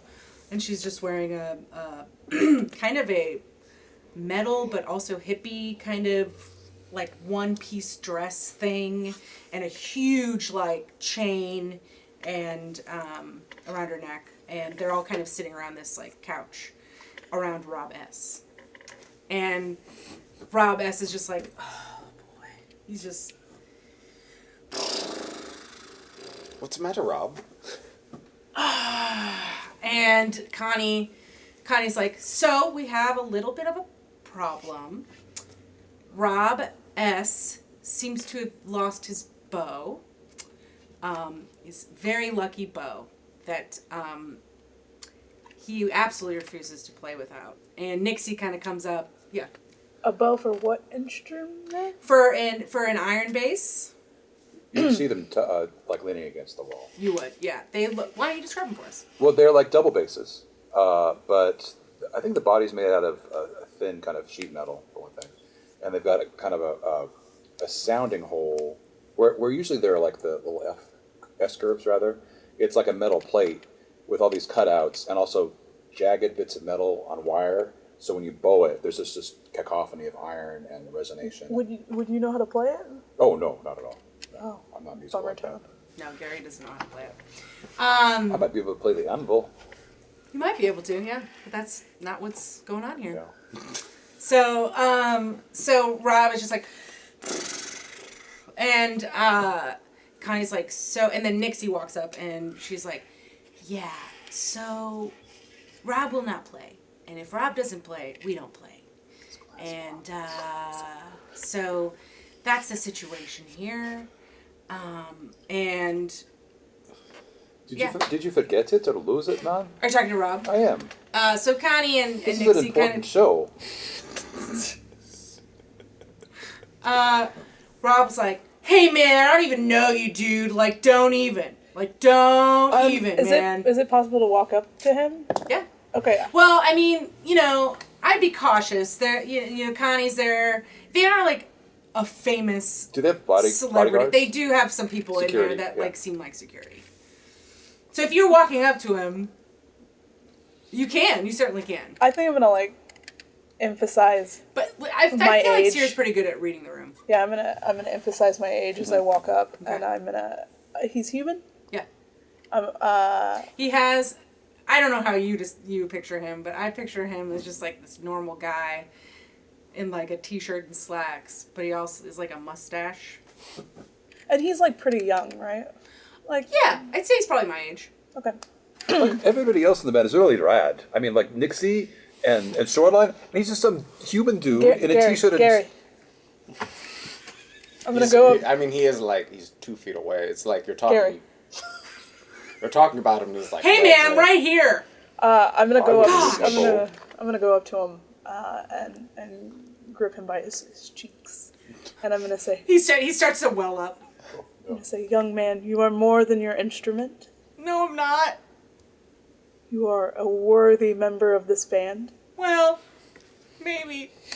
And then I'm gonna turn to Connie as I'm kind of comforting him, and I'm gonna ask, what happened? What is happening? What is happening? I don't understand this world. Connie also takes a motherly role with Rob. I wonder if it's just like a thing that happens with Rob. He sort of has that Rob energy is that he Rob. needs it. 100%. And Rob. he's that that member of the guy. band. Baby Yes. Rob. He's, Baby Rob. There's Sweet always baby one of those Rob. members of the band that needs some extra help. Needs a maternal figure. And always. Connie kind of's like, okay, Rob, why don't you tell everybody what happened? And he's like, okay. I carry it everywhere, right? Like, it never leaves my sight. Most of the time. And, well, I went to go see a Mag Year, which you give me a history check with advantage. Ooh. Thank God. Okay. That would be 15? Yeah. You know the word Magir, which is they are fortune seers. And they are not welcomed in regular society. They use actual magic to weave fortunes. So, he says, well, I don't know if I'm allowed to say it, but I was at that top secret Magir tent, and Salah's like, dude, it's in the festival. It's obvious that, never mind. And he's like, what? Salah's like, never mind. The seer tent in the center of the festival, where the pit is and everything. I must have sat it down when I was talking with the seer, but I don't remember seeing it at my side when I left. So that's why I'm confused, because usually I pick it up. If I set it down, I usually pick it up. So I don't know, I was a little taken aback because the seer gave me a really, really, really bad fortune. And I'm just telling you right now, that's the last place I know I feel like I had it, and I set it down, and I don't know if it's still there. I can't play. How much time is there before the concert? I don't even care. I can't play. I Connie. slap Rob. Ah! Get yourself together, Rob. Oh, man! His beard moves a little bit. No, I'm just kidding. His mustache. His mustache is askew. Just a little bit. I straighten it for him. Oh, man! Oh! Get yourself together, Rob. Oh! Straighten his mustache out. Shoreline, do you have a second bow? Do you have a backup bow? No, I don't have a, not that I'd give a Rob, no. Damn. I'm not Rob's mom. Can I do an insight check? Oh, you're not one of you're not one of his mothers. to You're not see a it, bow Rob. mom. I'm not a Bo mom. I just want to see if the other band members hate Rob as well. Okay. That's gonna be, oh god, that is at 28. Oh, Jesus. Absolutely. Everyone else hates Rob, Everybody too. in this tent Okay. hates Rob. Okay. But the problem is that he's a really good musician, Yeah. and they don't want to lose him because he's an excellent part of the band. Gary doesn't seem to think so. And Connie's like, okay, why don't we tell the nice people what it looks like so we can all try to find it, okay? He's like, yeah, fine.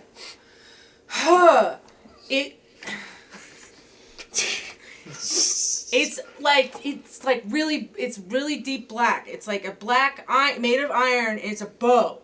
It has like sharp points at the end, kind of like like one of those weapons that like have spikes. And Connie's like, a flail? And he's like, sure. And the bow hair is also made of like stark black, and it's stark black and it's made of boulder sheep wool. And it's usually in a case that's black also. It's leather and it has R and S stamped on the bottom, and then the there's chains as a strap. That's what it looks like. Connie's like, okay, thank you, Rob. And Connie, how much time before they go on? As much time as we need to find this. And they're supposed to go on in 15 minutes. And they go on before the awards. They do. So, if we have some backup situations, I can move around. Maybe put Estevez in place of. We can move around some bands, but if Rungus doesn't play, we are gonna have riots. a riot. Some angry fans, that's what you're going to have. Don't play Rungus. I love how personally invested Gary is I do in too. this. So no member of another band can just step in for Rob in this situation? You guys are fine? Nixie kind of she's very straight faced. She says no. Okay. Alright. No, So, we find the bow. We save the world. Alright, Rob, I need a list of everywhere you went today. that's the tagline for Heroes, right? Well, I mean, the last place I went, when I know I had it, and I know I set it down, I know I had it because I heard the jangling of the chains. Sure, Okay. but we can't all the way trust that. So I really don't know if I remember past that. So we go to the seer. We see if they have the bow. The seer would like. The seer should yeah. know. And you said you had a bad fortune. We'll talk about that after. I did. Infinitely curious. His Later. mustache moves a little bit. Does it droop? Starts to crawl up It's his face. alive. It just, That's the thing that's weird. That's the weird thing about Rob S. Is his mustache is alive. It's not a creature. wasn't that a It's just thing on alive. It's just alive. He's dead. He's- Yeah. Yeah. Oh, it is. Dang it. Can't use it. Just kidding. Throw it out. Take it back. Okay. Is that the plan? Yes. Okay. To the Vagir. Okay. We're going to take a short break. We'll get back to it. Short break.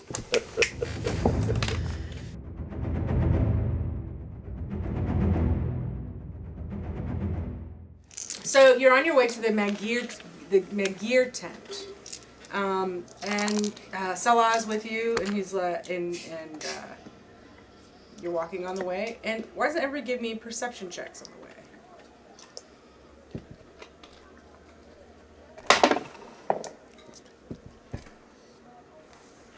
My perception has sucked the whole evening. 22. Okay. 11. Sierra, you don't really notice anything out of the blue. If anybody else would have maybe perceived other things, maybe you would have seen it. But you don't really notice anything. Rob got a 12. Did I see the cool lady? Yes, you did. The cool lady is hanging out at a little pop-up beer tent thing. Also, same situation, just smoking and not really. It's your game. Can I go up to this cool person? Sure. What's your game? Excuse me. Like, do you just like go around, like, sitting places looking cool? God, it's so cool. And then I just walk away. As we walk, and I'm existing in the world, I would like to roll another, Okay. and So hold you on do to it. And no one else sees anything of any importance. Cool. Not at all. Not even on a 12 perception. Not on a 12. How about a 3? Definitely not on a 3. So you head to this Magir tent. Did Sala come with us? Sala is with us. Okay. Yes.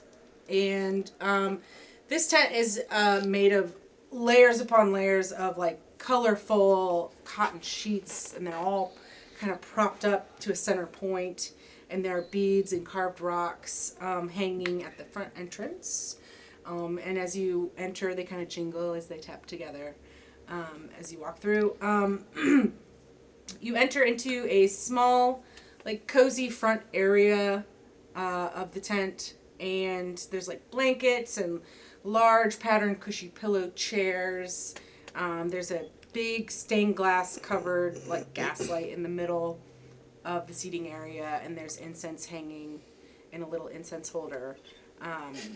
And there's another entrance straight ahead made of like this thick velvet and more of those hanging beads and carved rocks. And there's a sign hanging on it that says "Quiet Please, currently seeing."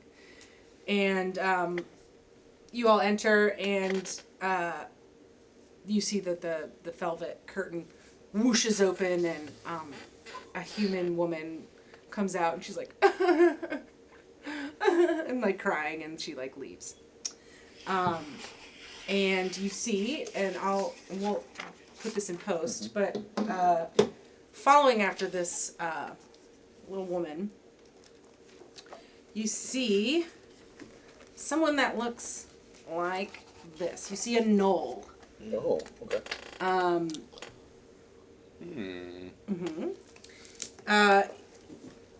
They're a gnoll, and they say it's a female gnoll, and they come out and they say, "Hello, welcome.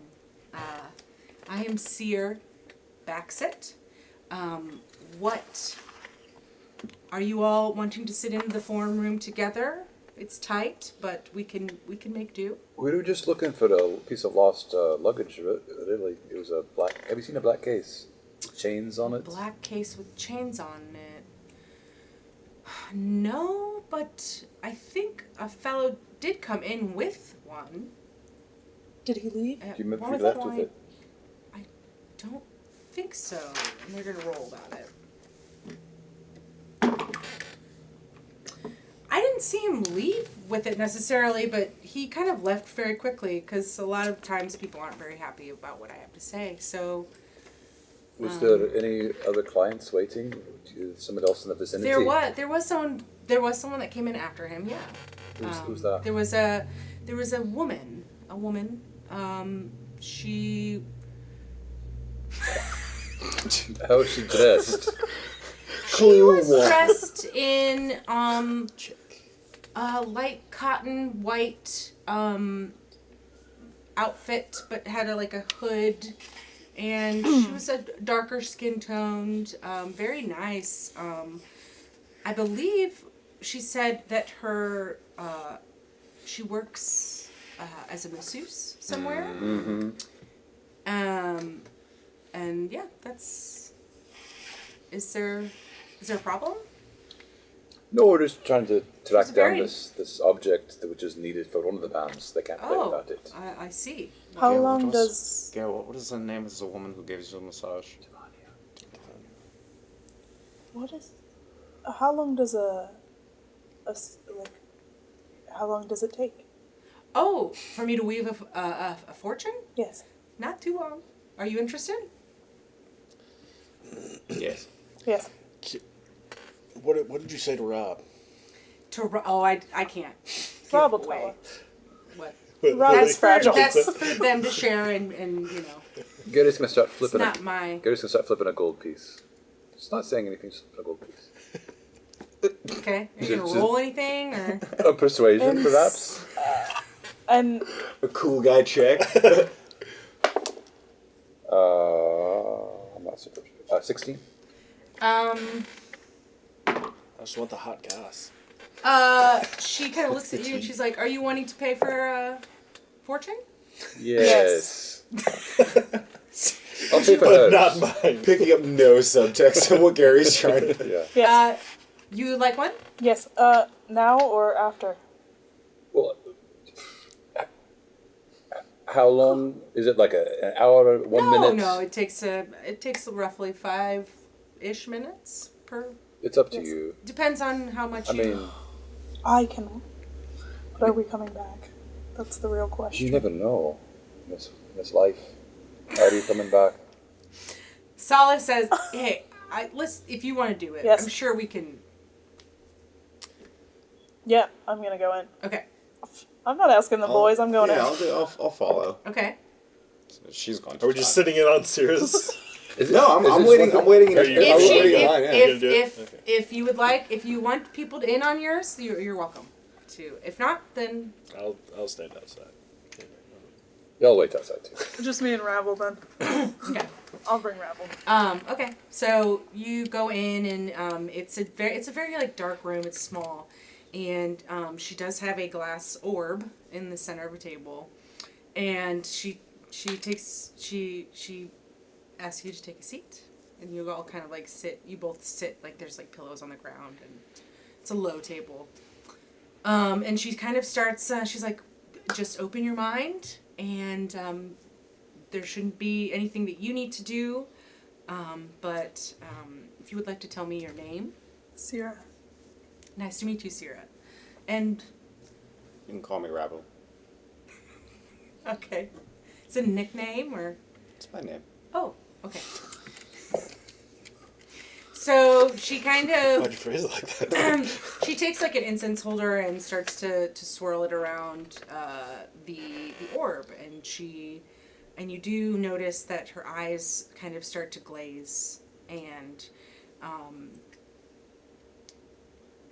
before that she says it's not generally a long thing, and I don't know what I'm gonna tell you, but generally it's just a short phrase, or sometimes it's a picture that I draw. Sometimes it just depends on what comes to me at the time, and then it's your job to be able to Ascribe Interpret it. meaning. yeah. So she starts to do that, and the orb kind of glows, and incense rolls around and starts to kind of like swirl around and fill the air a little bit.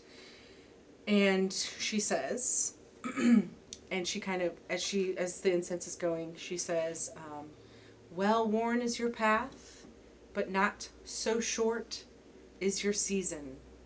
There's a part you may end up playing at the beginning of the end.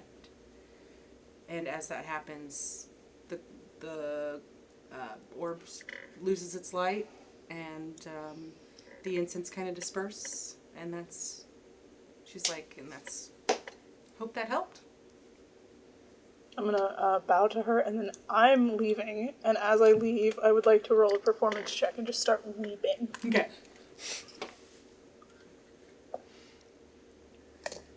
That would be an 18. An 18. I mean, I'm gonna have Rabble's gonna do an insight check and see if he realizes that's.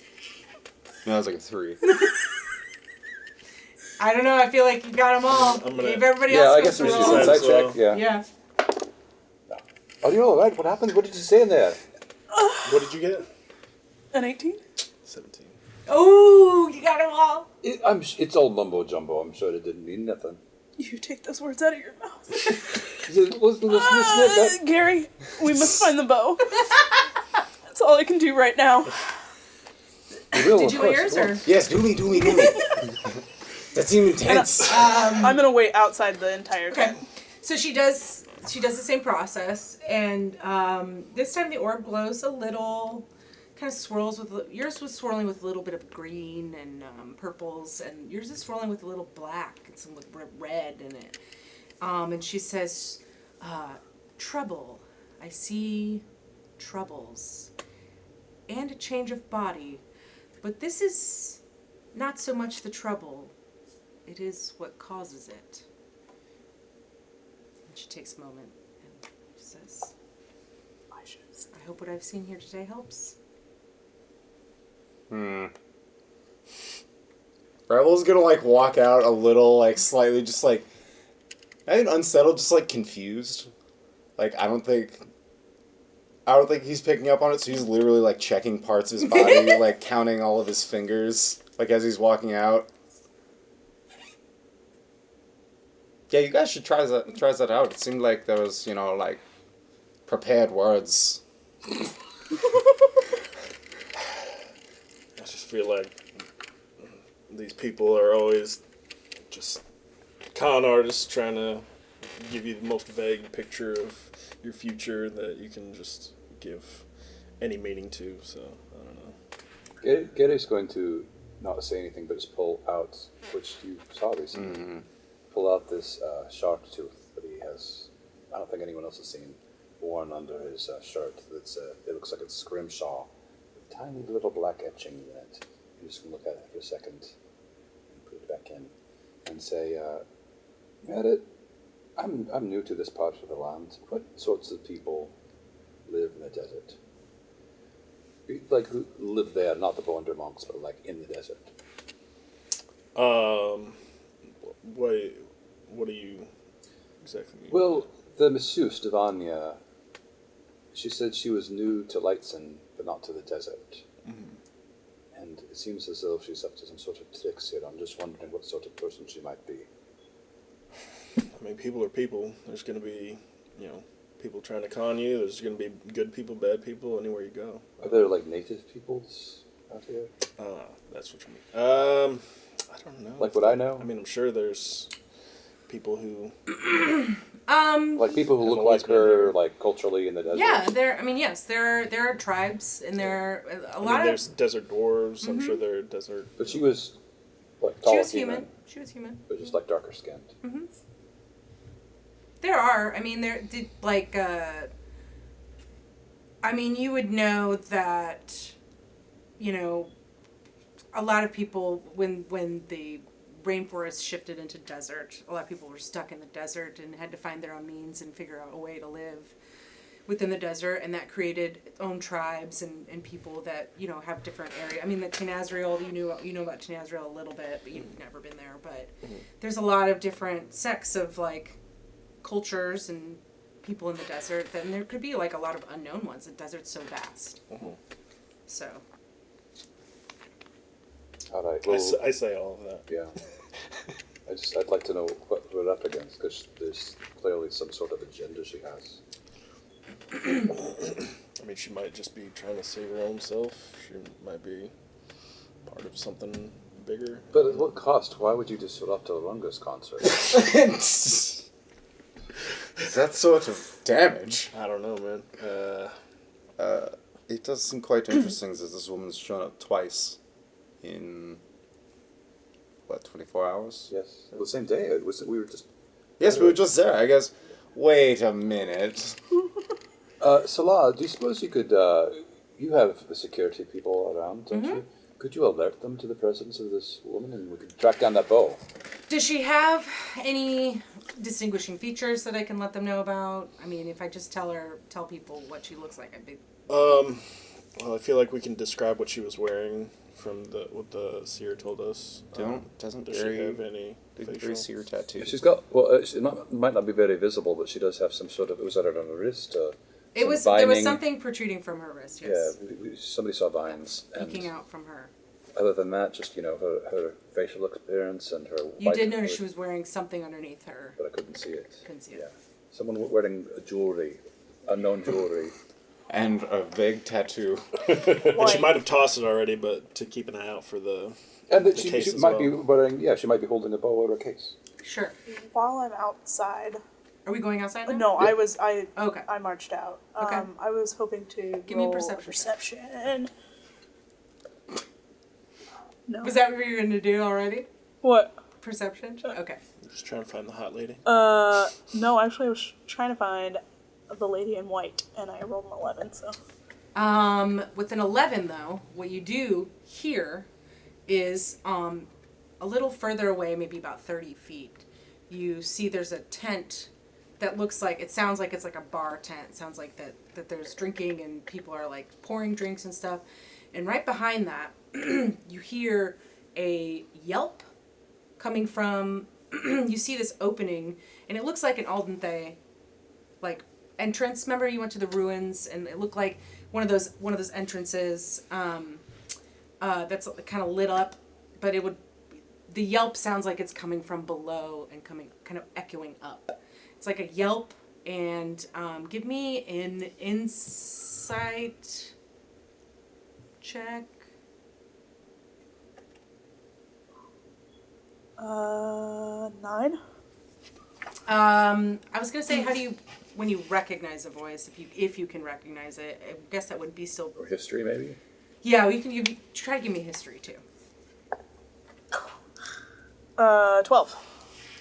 I would say, since you're close enough and it's been recent, it sounds a little bit like a Duncan scream, and you've heard Duncan scream before. I'm gonna. Are you going outside right now? Did you go out Yes, early? she's- Okay. she's So I'm gonna outside. put my staff in between the flaps of the tent and say, "Boys, we gotta go." Gary will very carefully step over the staff to get out. Tell us, like, what's going on?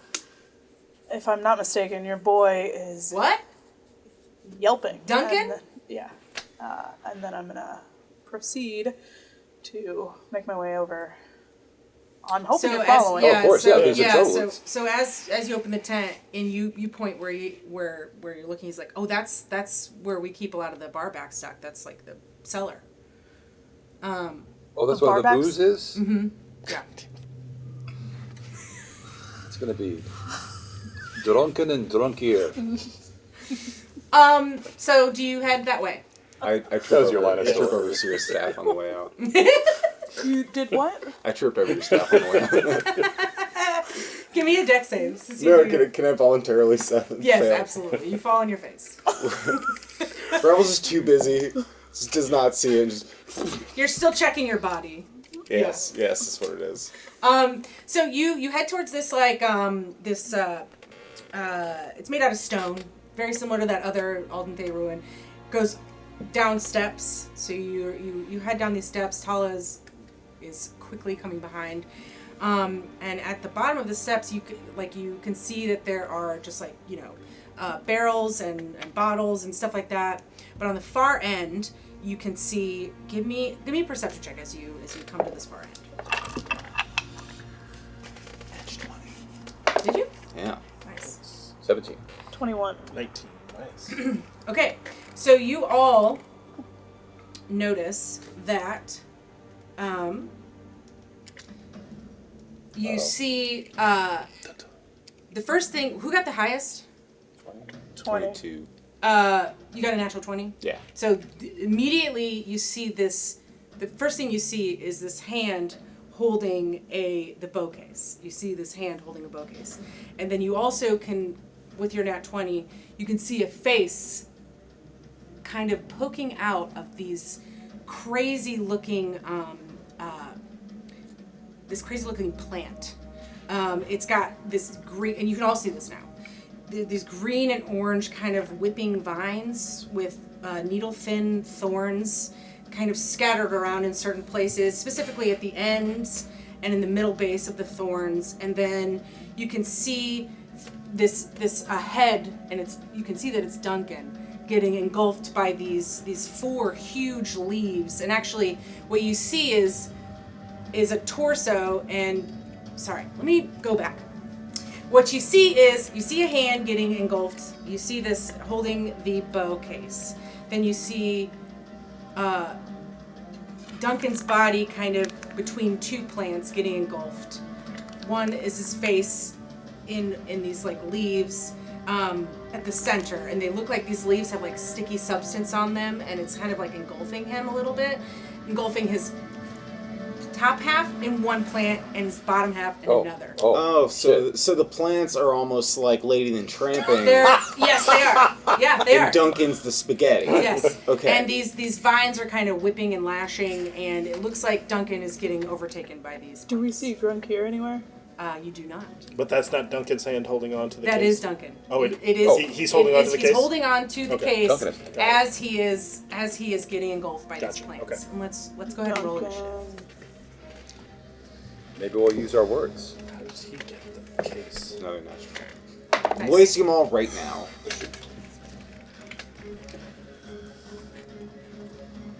Okay, whatever it is, get. 19. Okay. Sweet. I got a 6. For someone who really cares about Rungus, you're not exactly. Yeah, but moving this is quick here. like a Rob S thing, so like the heart's That's true. not But, all the yeah. way in it. It's just like God, Rob needs his bow. So, Rabble, what would you like to do first?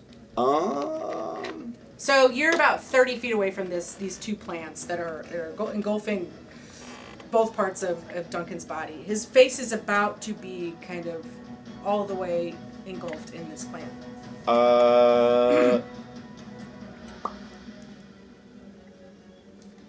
You said this whole sort of area is lit with like gas lights.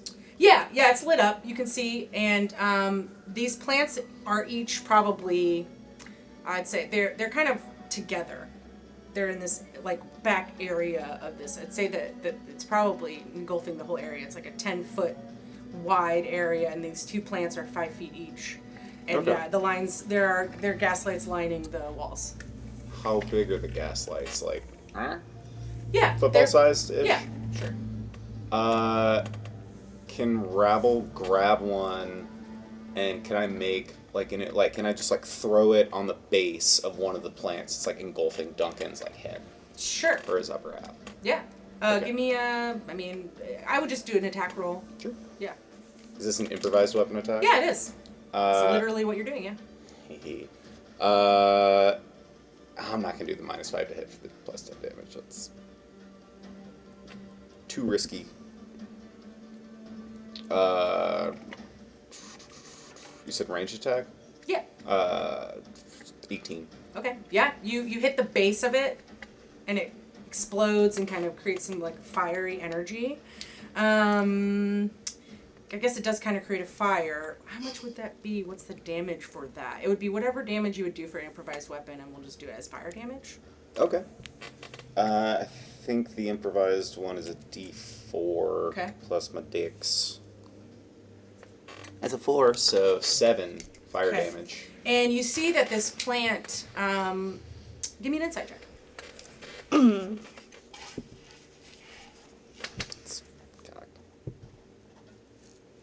There we go. Insight 8. You can't tell how much damage this is really doing to this plant. Okay. Next would be Syrah. Are there...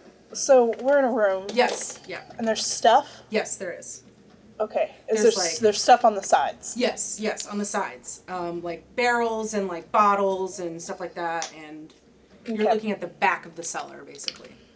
Alright, so I'm going to, very sprightly, run and clamber up onto the side. Get probably 10 feet closer and however much up. Okay. Maybe 15 feet closer. Okay, 15 feet. So you're And 15 feet away. then I'm going to like really center my energy and cast Thorn Whip Okay. with the attempt to wrap it around Duncan. Okay.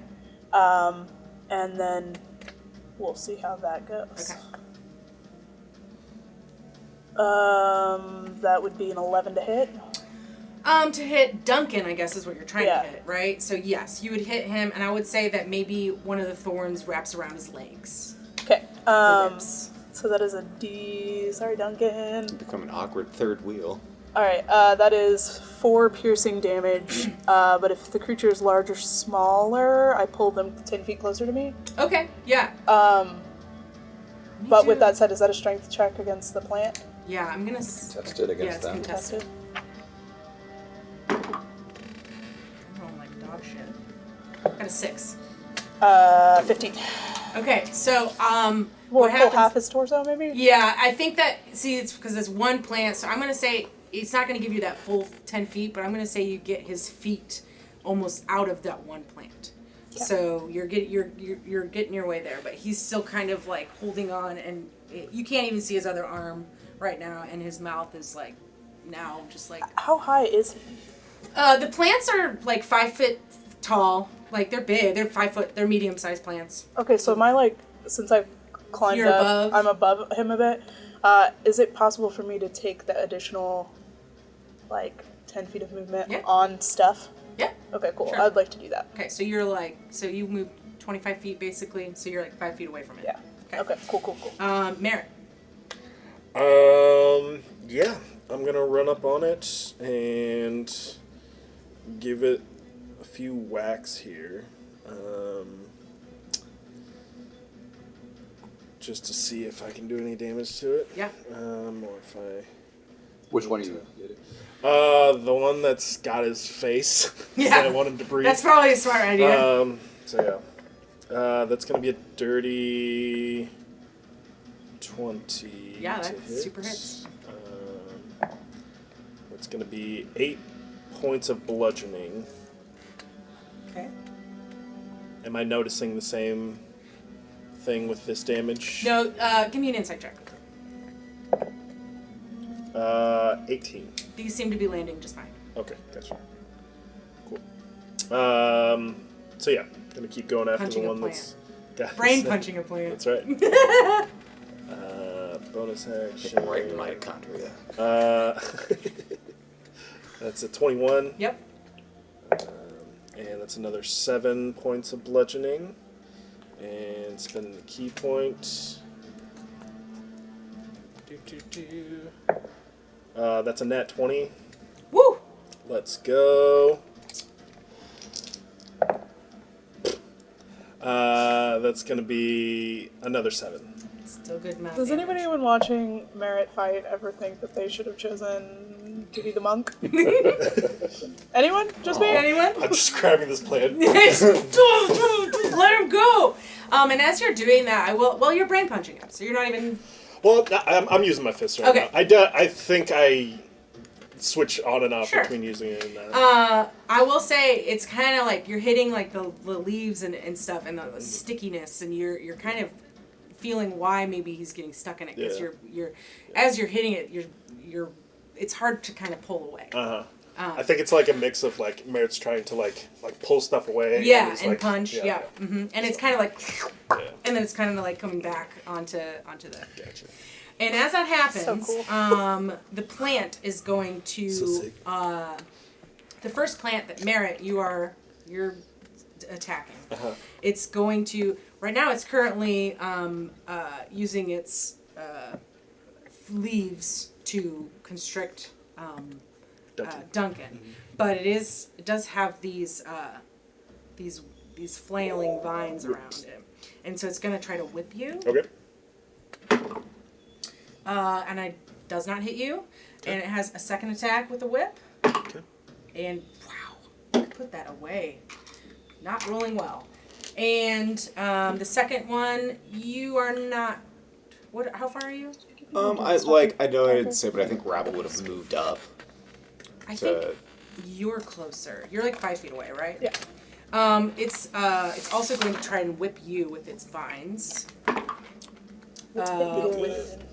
Nope. Ooh, that'll hit with an 18. So one of these green and orange, and they're real fine needles, kind of just like whip you and kind of like scratch across your face. For let's see, ouchie.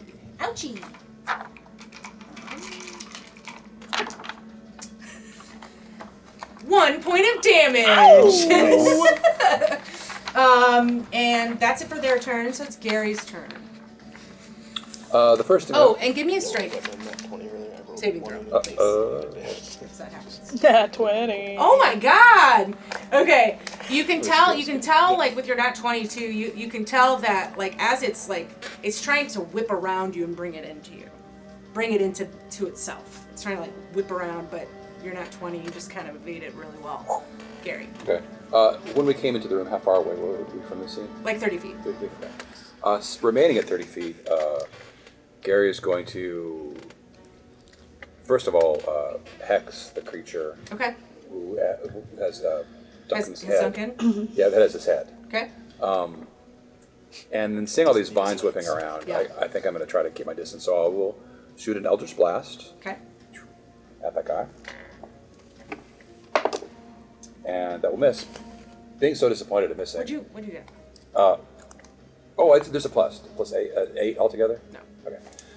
Being disappointed, I'm going to click my bracers of double cantrip together. Okay. And Do it again? do it again. Get it. Oh my god. 9.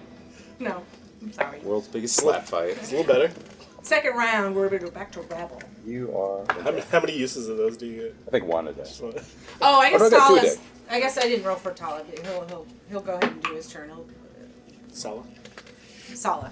Why did I say Tala? Tala. Why do You I make- name? you're I do this to myself. Combining his first and last name. He did get. I just rolled initiative for him. He got a natural 1. So this would be the time when he'd go. So he's gonna run up and try to kick. Just try to kick it. He does like this. It's a dad thing. It's just immediate. Like, give me my son back. And he's just He gonna was try. just telling us about what a great martial warrior he was. Right. It's a good kick. Well, we'll see. It's not a good kick. So I got a 3. It's a really bad kick. He's Just very. kicks Duncan in the He's ribs. trying to avoid the vines, and it's And he hurts his heel, we know. Yeah. Gets his shoe stuck to the plant. And actually, yeah, he got a 3, and I think he does. I think he kind of gets mixed up in what's going on by that plant, and so he's kind of stuck in there right now. So Rabble, it's your turn. Perfect.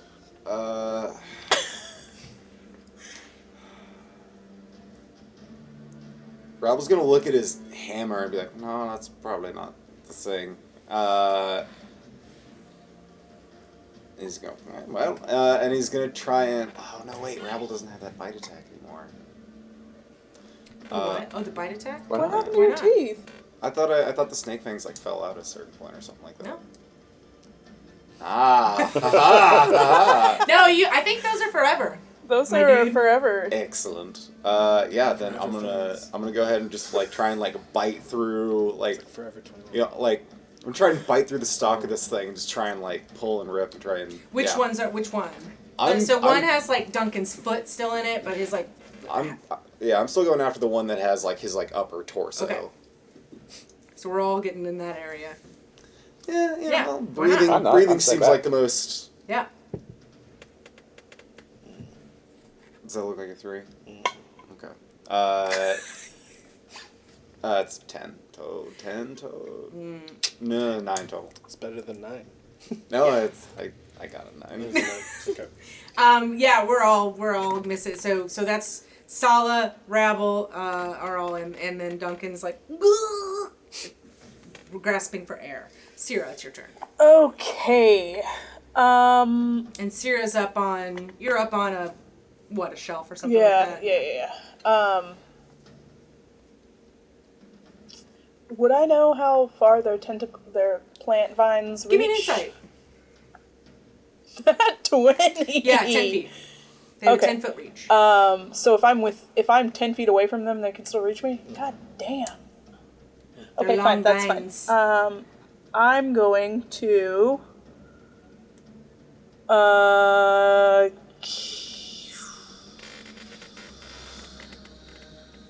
oh no. Okay. I'm gonna hit the little like knot on my glaive and throw it like a spear. Okay. Aiming for the one that's got Duncan's upper torso. Okay. So. And you're above, so you should have an easier eye line because everybody else is like in front of this plant, so it would be harder if you were on the ground. That would be a 22 to hit. Hit. Alright. And then. Can I back up and say, the point of casting Hex was, besides Hex stuff, the head plant now has disadvantage on strength checks. Okay, cool. 15 points of damage. 15? Yoink. Sierra fucking throws it was a javelin, right? Yeah, I mean, it's like essentially like a gnarled wood with a spear at the end. Throws it, and you see it hit like right at the heart of like where it's like where these leaves are coming, right at the base where these leaves are, and it who's by them? Sala, and Rabble. Mm-hmm. Give me dexterity saving throws. I'm kind of close. Do you want me? I'm right next to it too. So dexterity saving throw. You are not. I'm 5 feet off, But but I'm up. So. you are technically like 10 feet away from this one because Okay. you're closer to the other one. Cool. What did everybody get? 16. 16. You're good, and then Sala. Sala fails. Damn it, Sala. So as this happens, this like these leaves ungrasp or no longer engulfing, you kill it. The whole thing, or just the one side? It's just the one plant you're aiming for. Cool. With Duncan in it, and it explodes with some acidic goo that explodes everywhere, and Duncan is fully like can't get out of the plant because he's been losing air. So he also takes acid damage, but the plant is now no longer alive. However, this other plant is. Cool. Yes. I would like to take an action surge then. Okay. And then use my, kind of unroll the Grove Axe that I have and sling it at the other side. Cool. Yeah. Keto. 14 to hit? Yeah. Yeah.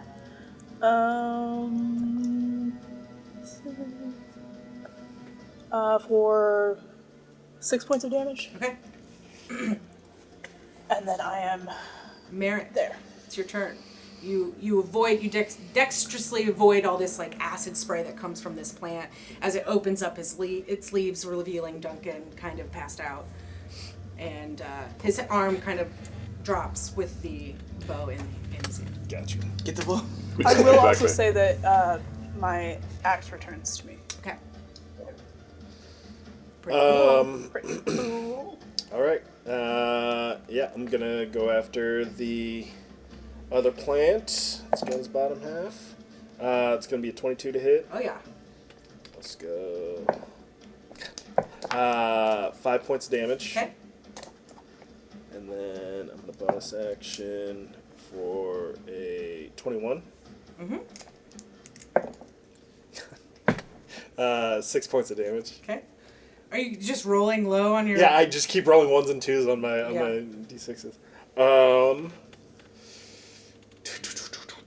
I think that's gonna be it. I don't think I'm gonna. Cool. use any It's the key plant. points. So the plant is going to go ahead and whip at Merit because you're right there.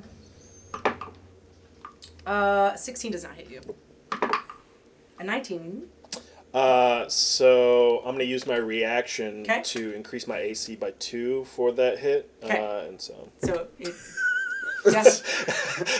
just absolutely does not hit. Yep. Absolutely. My Okay. AC is right at 19 with my new. So how long does that last? Like.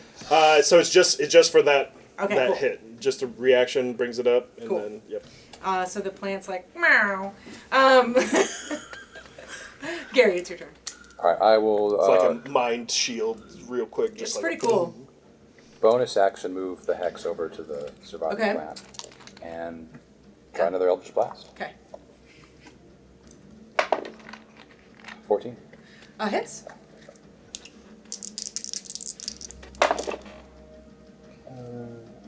15. Whew. Force damage, I guess. And it looks like there's 1 hit point left on this plant. So anything else for you? Somebody else can take care. Maybe Salo will. Yeah. He's gonna. Get your boy. My boy. Yeah, my boy. Actually, you know what? That's what he's gonna do for his turn. He's not even gonna worry about the other plant. He's gonna try to start getting Duncan out of the plant. Okay.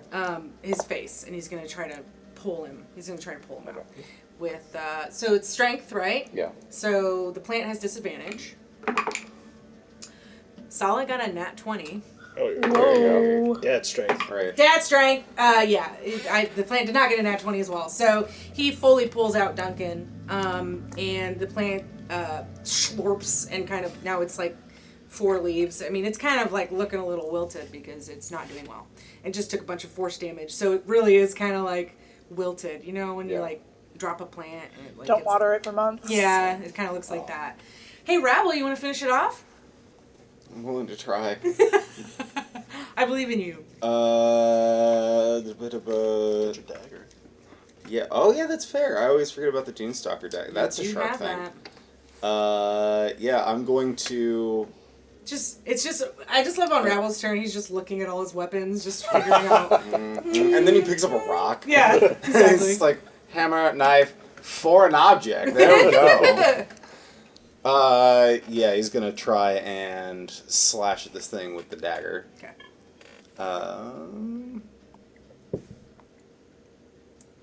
12.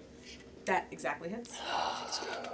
What does it look like when you finish this plant off? I think it's literally just like a pruning motion where he's just like grabs the main stem or whatever and Yeah. just sort of like bends it around the blade. And just Okay.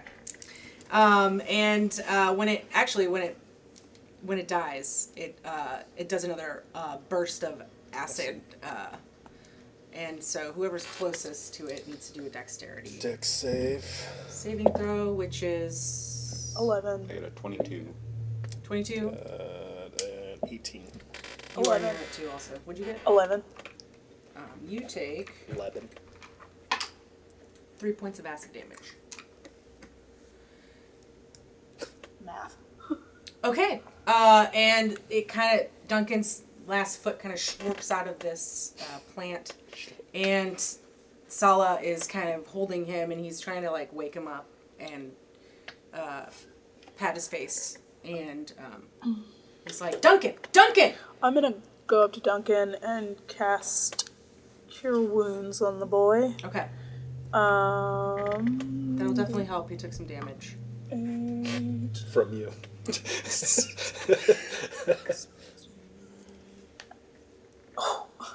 Okay. 4 points of healing back to the boy. Okay. Boy.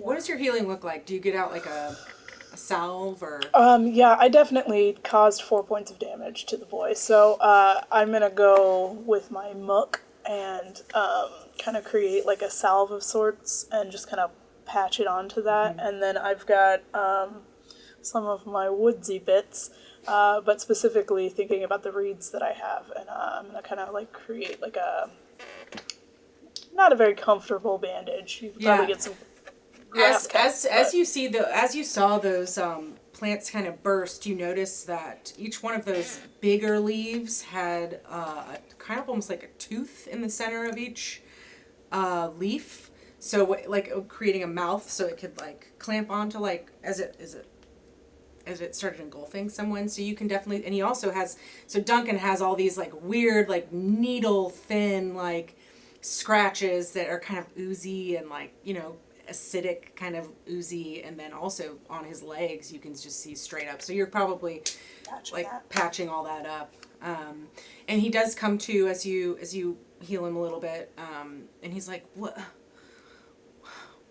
Why was there a plant attacking me? What's happening? Okay, where's Grunkier? I don't know. I gave him the slip. Can I make a perception check and see, does Duncan have any alcohol in his breath? Oh yeah, give me a perception. You can't tell. Can't tell. While he's doing that, I'd like to take some of the ooze from the plant. Yeah. If it's possible for me to like. Yeah, give me a nature or survival. Oh God! Why 5? You get a little on your fingy, and you're like, oh, ow. You can try again. And now my fingers are stuck in it. Yeah, I'd say if you spend a little time doing it, you can get a vial of it. Duncan, why did you have this case here? I bought it from some lady. Bought it? Well, Insight she check. Come on. Same. I got a dirty 20. 16. The second time. 26. You got some. Oh. What'd you get? 26. He's telling the truth. He goes, what? She approached me. I was just hanging out at this, like, you know, I was just walking around. I was just looking around, and I don't know, hanging out. Well, he's a little bit more subdued. He's not as teen right now. He's like, he's just been hurt. He's like, no, she approached me. She told me that you'd sell me this Rungus bow. And I was like, well, I'm going to do that because I got to show my friends that I got a Rungus bow. That would be so cool. I think Duncan's a little cooler than before. I just had to. Yeah, she didn't lie. The bow's right here, but she told me to meet her in the cellar. We would do the exchange. And, you know, and then these plants. I don't know. I don't really remember. I came down here and I thought I saw the bow, and the bow was like sitting here, like just like sitting on the ground, and I wanted to get it, so I just grabbed it, and these plants started just taking over. I don't know what happened. Why are these plants attacking me? Maybe this is more about Duncan than than Rungus. I don't know. No, I mean, to me it seems that Rungus won't play disrupting festival, which in and of itself is like a much bigger picture. She could have just kept the bow, like. Yeah, but I mean, if she knew that she would be tracked down because of the bow, she would try to get rid of the bow. What better way than to sell it and gain something from it? Could Gary look inside the plants to see if there's anything interesting inside, Like Grunkier. like Grunkier or the Divania or treasure from previous Give victims? me a nature check. If you want to... I'm going to ask Dunk. I will help before I ask I know that you Duncan. are pretty good To at enter nature. nature? Yeah, sure. Yeah, you roll. Yeah, no. You. Oh, wait. So you're helping me? Yeah, I'm helping. Go for it. But are you going to roll? No, Or you roll. Because you have dice in your hand. Go. Oh, no. I wouldn't have either. I would also, if you want to do I got a 10. I don't know. investigation. With nature, you don't really know much about desert plants. Yeah, I These don't. plants look like they're kind of normal, they're aggressive Well, plants. I was looking for objects inside of them. I wasn't like trying to figure out what they were. Yeah, I guess I should have had you do investigations. It would have been the same answer. So it would have been the same. Okay. So Can you tell that these are desert plants, though? with your it was technically investigation. Yeah, so, I don't know anything about So that. you didn't know. But I don't. But if anybody else wants to do any kind of Is investigation or nature or anyone whatever. beginning to pick up the weird sort of spiny, thorny pattern going on? This woman shows up, orchestrates some deal with this child to sell a bow, and then all of a sudden he's attacked by plants. Not to mention there was the sort of the thorn motif around the Lawbrown sigil. Not to mention this same woman seemed to have this strange sort of vine tattoo, or at least that's what it looked like. It seems to me like there's a common, at least aesthetic theme. And Duncan, did she know who you were? I'd seen her hanging around with Mithril before. But did she come up to you specifically knowing you? Yeah, she knew who I was. But like, I didn't really know. I don't know her name. Maybe but- it was... She knew you as... Did she say, oh, you're Sala's son? Mm-hmm. Well, maybe it was a double... 2 for 1. 2 for 1. Duncan birds, one and stone. the festival. Because why would you steal the bow initially Right. just to get Duncan when Grunkier is nowhere to be found? Well, I mean,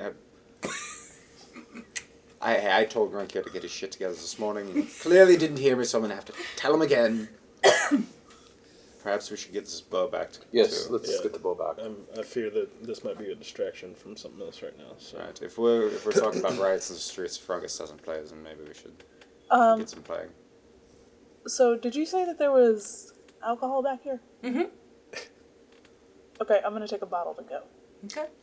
Solid doesn't say anything about it. He doesn't care. He's just happy that his son is alive. Okay, then I'm taking 2. What kind of alcohol does Sierra take? She likes the kind that tastes like dirt. Like There is the earthy so flavors. there are some desert grass infused like vodkas, and actually, I don't know if anybody's ever tried this, but there is a vodka out there that I really enjoy. That's bison grass vodka, and it does seriously taste like Grass? but it's like good. It's weird. Are you trying to here for it. monetize our stream? Hit me up. I can't remember the name of it, but Keep me drunk for this show. But I will if you pay us. exactly. It's so there's something Yeah, similar to something that similar where you to can that. see like some desert An grass. agave. And there's also like a natural caffeine content. It's tequila. She has a good time. So you make your way up the stairs, and as you do, you hear, I "Sir, told you to get your shit Duncan! together this Oh! morning. Yes, we're no. here doing Oh. your job, Grunk Oh, here. hi, guys. Oh, man. I'm in big doo-doo, aren't I? This is the biggest doo-doo. I mean, do you have a reason that you were? Oh, he was there and then he wasn't. Alright. Can we make a perception check to see if his breath smells like alcohol? Sure. 8. You can't tell.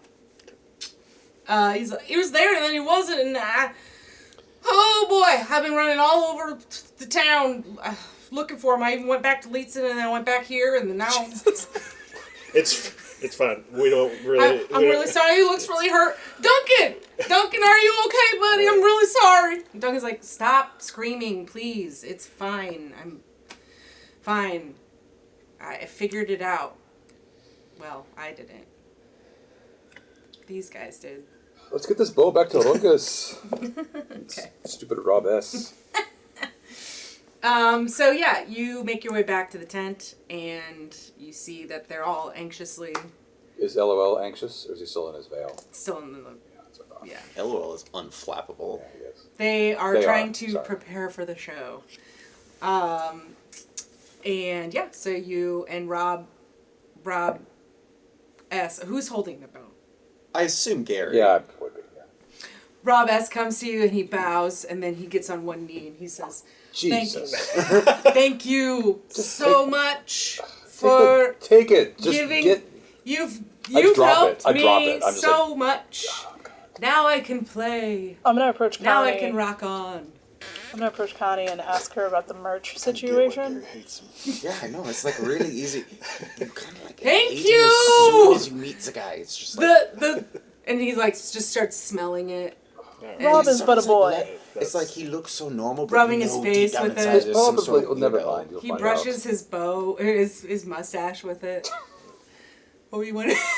What do you want to do? I would like to go up to Connie and ask about the like what the merch situation is and what Gary receives as his reward. Oh yes, absolutely. Thank you I guys. mean, helping Rungus was a reward It was enough. mostly Gary. Thank you so much. Thank you, Gary. I really appreciate He's it. being I humble. hope you didn't go into too much trouble for it, but yeah, you can have your pick of whatever merch you would like. It Can I- seems like you already have a pretty cool jacket. So Did you make that yourself? Yeah, of course. Yeah.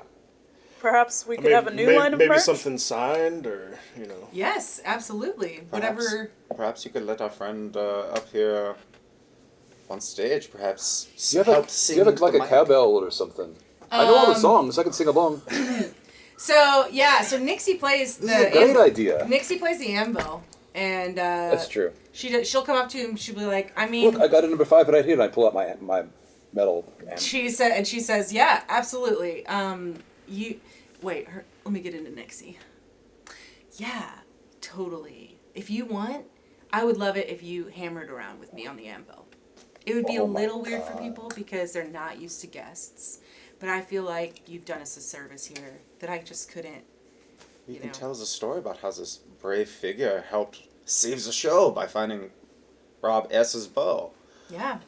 I would be honored to play with you tonight. And it builds that great stage energy. You give him a story to tell. Do you want, if you'd like, we have a wardrobe.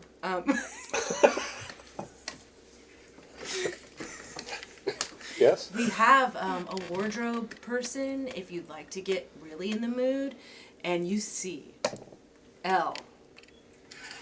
Yeah, you see L.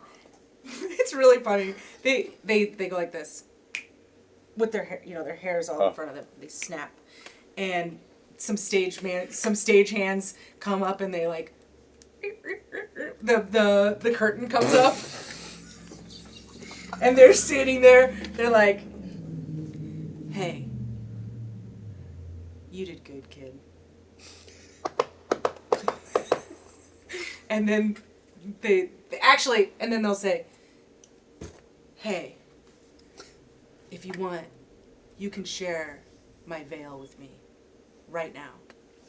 Come on in. Come on in. Just shush. Don't speak. Come in. Gary will go into the And then the stage manager I just look so stupid. And then this slowly lower. then slowly lower it, and then Is he gonna be safe inside? Nothing else happens, and you're just standing Oh, there. I'm just this like a dream come true. That's it. I mean, like Elbow is the genius of the band. Like he never interacts with people. This is amazing. Are they gonna play? I see this is part of the performance. You know, it's like his personality really builds that sort of, you know, like you want to see And what's at this point, behind the curtain, the curtain veil, you see the curtain behind opens, and Elle says, "See you on stage," and they get into their trunk. And the stage managers pick it up and start heading to the stage and carrying it in their trunk. It is the weirdest band. It is the weirdest group of people that you've ever encountered. And then so the wardrobe person comes to you and asks if you'd like to wear some Rungus gear. It's basically just black leather, a lot of weird strappy shit, you know, like stuff like that. If you'd like. She does some makeup. Yeah, they have a makeup person, I'm sure. Yeah, they do. Yeah. So you get all. What do you feel like you would look like if you were getting on stage with Rungus? Some eyeliner. Definitely like black under here. Mm-hmm. Blue lipstick, do you suppose? Ooh, okay. Because I'm green. Mm-hmm. Wait, Well, you're kind of You're like a blue. I'm kind of aqua. Yeah. Maybe like a bright coral instead.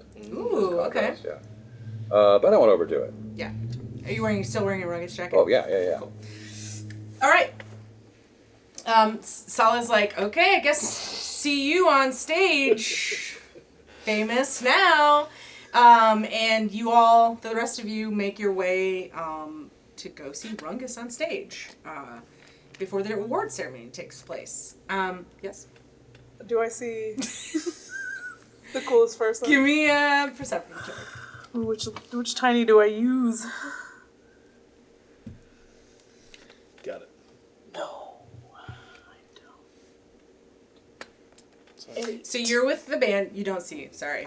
You're with the band. So you're going to be making your way to the stage as well on with the band, and you three are walking towards the stage with Tajad, and give me perception checks as you're making your way to the front area of the stage. It's gone so well.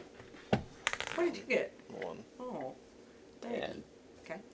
Dirty 20. Oh, very Nice. good. Sierra's paying attention. Yeah, but not to what I want to good be on paying that. attention to. I know, right? And as you start to get to the front stage area, you notice there's a band coming off, and there's like a banner in the back that says Iron and Ice in this really cool metal like font, and you notice coming down from the steps, you notice this desert dwarf with like deep red hair start to like seem to be sprinting from on the stage down the steps and booking it right for Salah Tajad.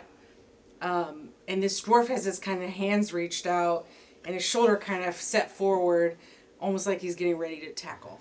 Is there anything that you do? Yeah, since I rolled the highest percent, can I go for it? Can I? Yeah, you roll. Yeah, You're the only one we're that's not noticing even seeing that. it. Oh. That's You're right. the only one that's Yeah, noticing okay, this. so I Good have to 2 know, bottles sir. in my hand. Okay.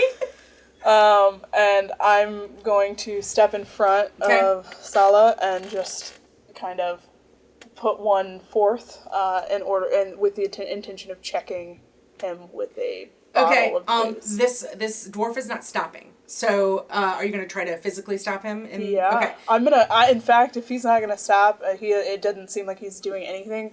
I'm gonna instead just start running toward him. Okay. With the intent of collision. Okay. Because doesn't Rungus get a little wild? Oh yeah. Great.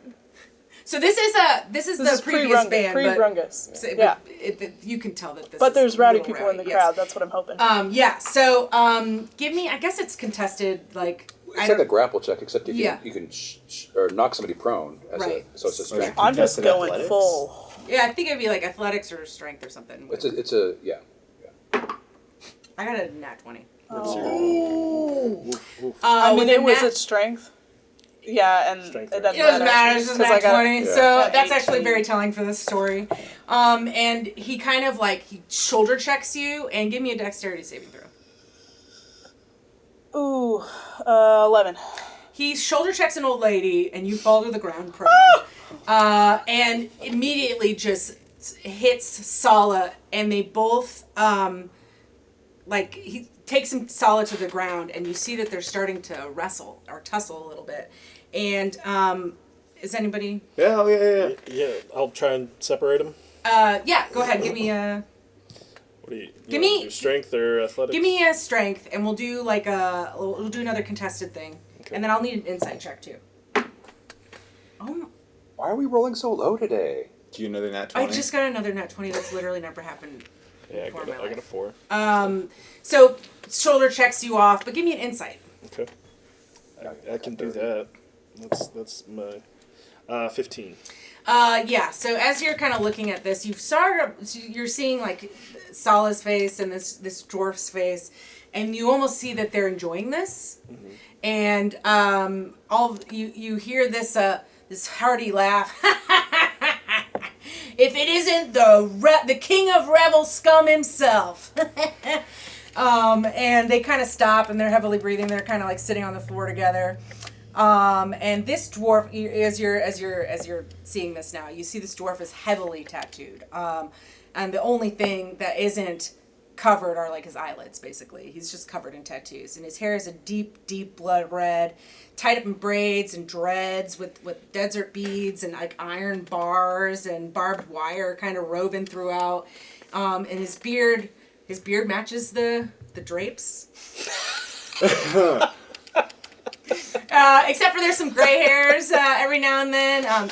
It's down to his waist, his beard. It's very well manicured, and wears this leather vest, leather wrist cuffs, and leather pants with like big steel-toed boots. He has 2 blacksmith's hammers on each side of his hips, and as he's laughing, you can see his whole top teeth are like silvered teeth, and stamped across the middle it says iron. So he's like a Paul Wall grill. Yes. I don't know what that means. I'm sorry, I'm not hip with the times. No, it's not. It's a perfectly good thing to not be familiar with. Okay. And Sola's like, Duthin, you absolute rascal. You're scaring my security. Like, Right, you're yeah, getting up and... Can Ravel come in and just like spear tackle and just like bite this guy's leg like a fucking terrier? Yeah, give me an attack roll. 12. No, you don't. You miss somehow. He's short. Well, you're short, so... Ooh. Well, I'd say that the Just leather, throw you off. it's thick. Right. Probably don't... I'm still like latched onto his leg. I just He's didn't like- get through any of the... He's like, hey, And I'm latched in. come on, fella, get off my leg. My feet are stuck in your boot. Just get off my leg. Alright, hold on. Okay. Alright. Alright. And he goes, well, that's what I'm all about. What, you're here to see Rungus and you didn't even stick around for my set? Trash. And this is about when Rungus gets on stage. Scary, just shove him out of the way to go to the show. Give me a performance check of all performance checks. What are you doing, and explain how you're... Well, I have to admit, this is going to be a performance check at disadvantage. Because at the metal shop that Garrett works at, they tried him out on different features of metalworking, including the anvil, and like forging things with the anvil. And his sense of rhythm was so bad. This is like part of my novel that I wrote about his backstory, that he wasn't ever allowed to be on the anvil again. But the anvil is the lead instrument in an ironcore band, which he will be performing on tonight. So he's going to have a lot of spirit. He might have a lot of fist pumps and not as many like... Okay. Clangs. Are they gonna mute your hammer at a certain point? Just put a little cloth or Little felt- so it little doesn't- felt bit. Yeah. Got this. Performance. I'm charismatic, so I can add 4 to that, so it's a 7. Oof.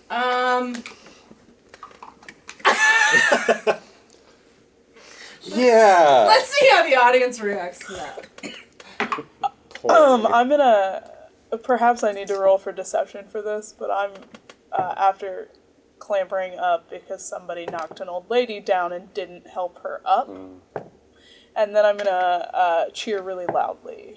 Okay. So perhaps that's deception because I know it's poor. It is. So what happens is Rungus gets on stage and everybody's like, yeah! And like people already starting to get the pit forming and like people are starting to circle and get going. Do you think people are murmuring? Like, I'm who's gonna that guy start on the whispering. stage? Actually, Yes. I'm gonna start whispering. Oh, that's Gary. That's gay. Yeah, give me a deception. Don't say I never had your back, boy. 14? Can I Persuasion? can I aid in this deception check and help spread the rumor that Gary is one of the people that they're scouting out to replace Rob S? Give me. It would be deception. Is it the... That was my other expertise. It's 4 on the die. Oh my god. But it's plus 7, I believe. Still. I know. You guys literally tell 11. like 2 people. Well, in and this people are running around. Yeah, in this giant audience. It does not. It does not float through the audience like you expect. Rungus starts playing, and then Nixie kind of like, as she's like hammering on the anvil, she like looks at you and like lets you come on in, and then she's like, oh no, what have I done? And right as after the first hit, the audience all stops. Shit. Everybody goes quiet, and then you're like, woo! Tink! And Rob S comes up on stage, or comes up. He Does the stops. song kind of break down? Does a little bit, but Elle keeps playing Okay. for like some backup. Sure. And Rob comes up and he goes, "Hey guys, everybody cheer for Gary because he found my bow." And everybody goes, "Yeah!" And then we get back into it, and they kind of like eventually just push you. Yeah, after the first away. song, I'll just be like, I'll make my way out. But you can be on the stage to enjoy it. Yeah. So all that happens. Well, I'm done with this campaign. You gave yourself disadvantage. So, okay. So Nixie introduces Salah Tajad for the award ceremony. And Salah kind of talks about, we're going to do Agent of the Year, and new and upcoming talent recruiter, Coach of the Year, Match of the Season. You know, he's introducing Best Chariot Horse, Best Chariot Setup, Hardest Hitter. And there's like a ceremony of past gladiators and announcements for like next year's Rebel Slam and Lietzenfest. And Salah Tajad says, and of course, before Rungus is not done, everybody, we're going to let them continue their set. And everybody's like, yeah! He says, let's start talking about next year. And the crowd goes wild and says, we've got quite a lineup of new and brawny gladiators for our next Revel Slam. Might give Molt a run for his money. And people like boo, and they're like, boo, no way, no way. And you hear Molt all the way in the background, so drunk. He's so drunk. He goes, I like to see him try. Just like to see him try. Couldn't do it. Could not even do it. His Lego hands. And Salah laughs and says, all right, the first gladiator out from Sargrad. And right as he's saying that, you suddenly hear a thunderous crack come from the sky above you. And you see flashes of light fill the sky. You see unnatural black clouds start to rolling in quite quickly. Nothing like you've ever seen before. If you want, you can give me quickly. You can give me some nature checks or history checks, whatever you'd like to do. As they swirl and they throb and they spark, and there's another crack, and a giant bolt of purple crackling energy hits the ground right next to the stage. This purple energy starts to crawl and crack outwards from where it hit, causing a burst of ground to explode, causing sand and dirt to go everywhere. You're on stage, right? Give me a dexterity saving throw. Did anybody roll to see nature or history about this? I did 17 nature. Okay. 19 history. 18 history. I'm gonna say it's a very hard check because this is something that is very rare. Who got the highest one? 19. 19 history? Yeah. This looks like something you've never experienced before, but you've heard in tales.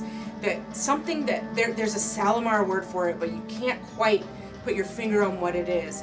However, something is reminding you that there was some sort of arcane storm in the past at some point, and your unknown causes. You're not sure.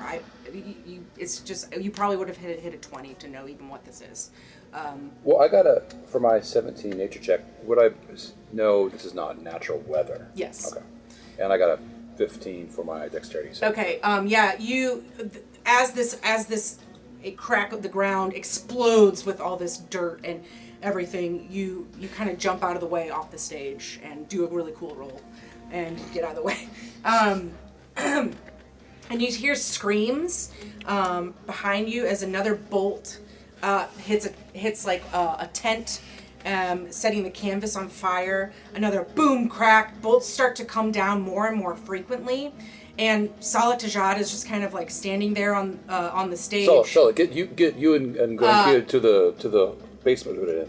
Yeah, so he's like looking around, and he can't really hear you really well because it's very loud, and but he looks at you and he's like kind of nodding and he's like looking at disbelief, and people are just starting to run in different directions. It's basically absolute chaos, and those giant vultures that were behind the stage, there's another boom and a crack, and these giant vultures just and they're gone. They're gone back to Leetson. They're heading out. And Salah Tajad looks towards all of you and noticing that, where's Duncan? You can see his mouth say, where's Duncan? And give me perception checks. Damn it, Duncan. Did we leave Duncan with Grunk here backstage? Where did we leave him? I don't know. 18. Okay.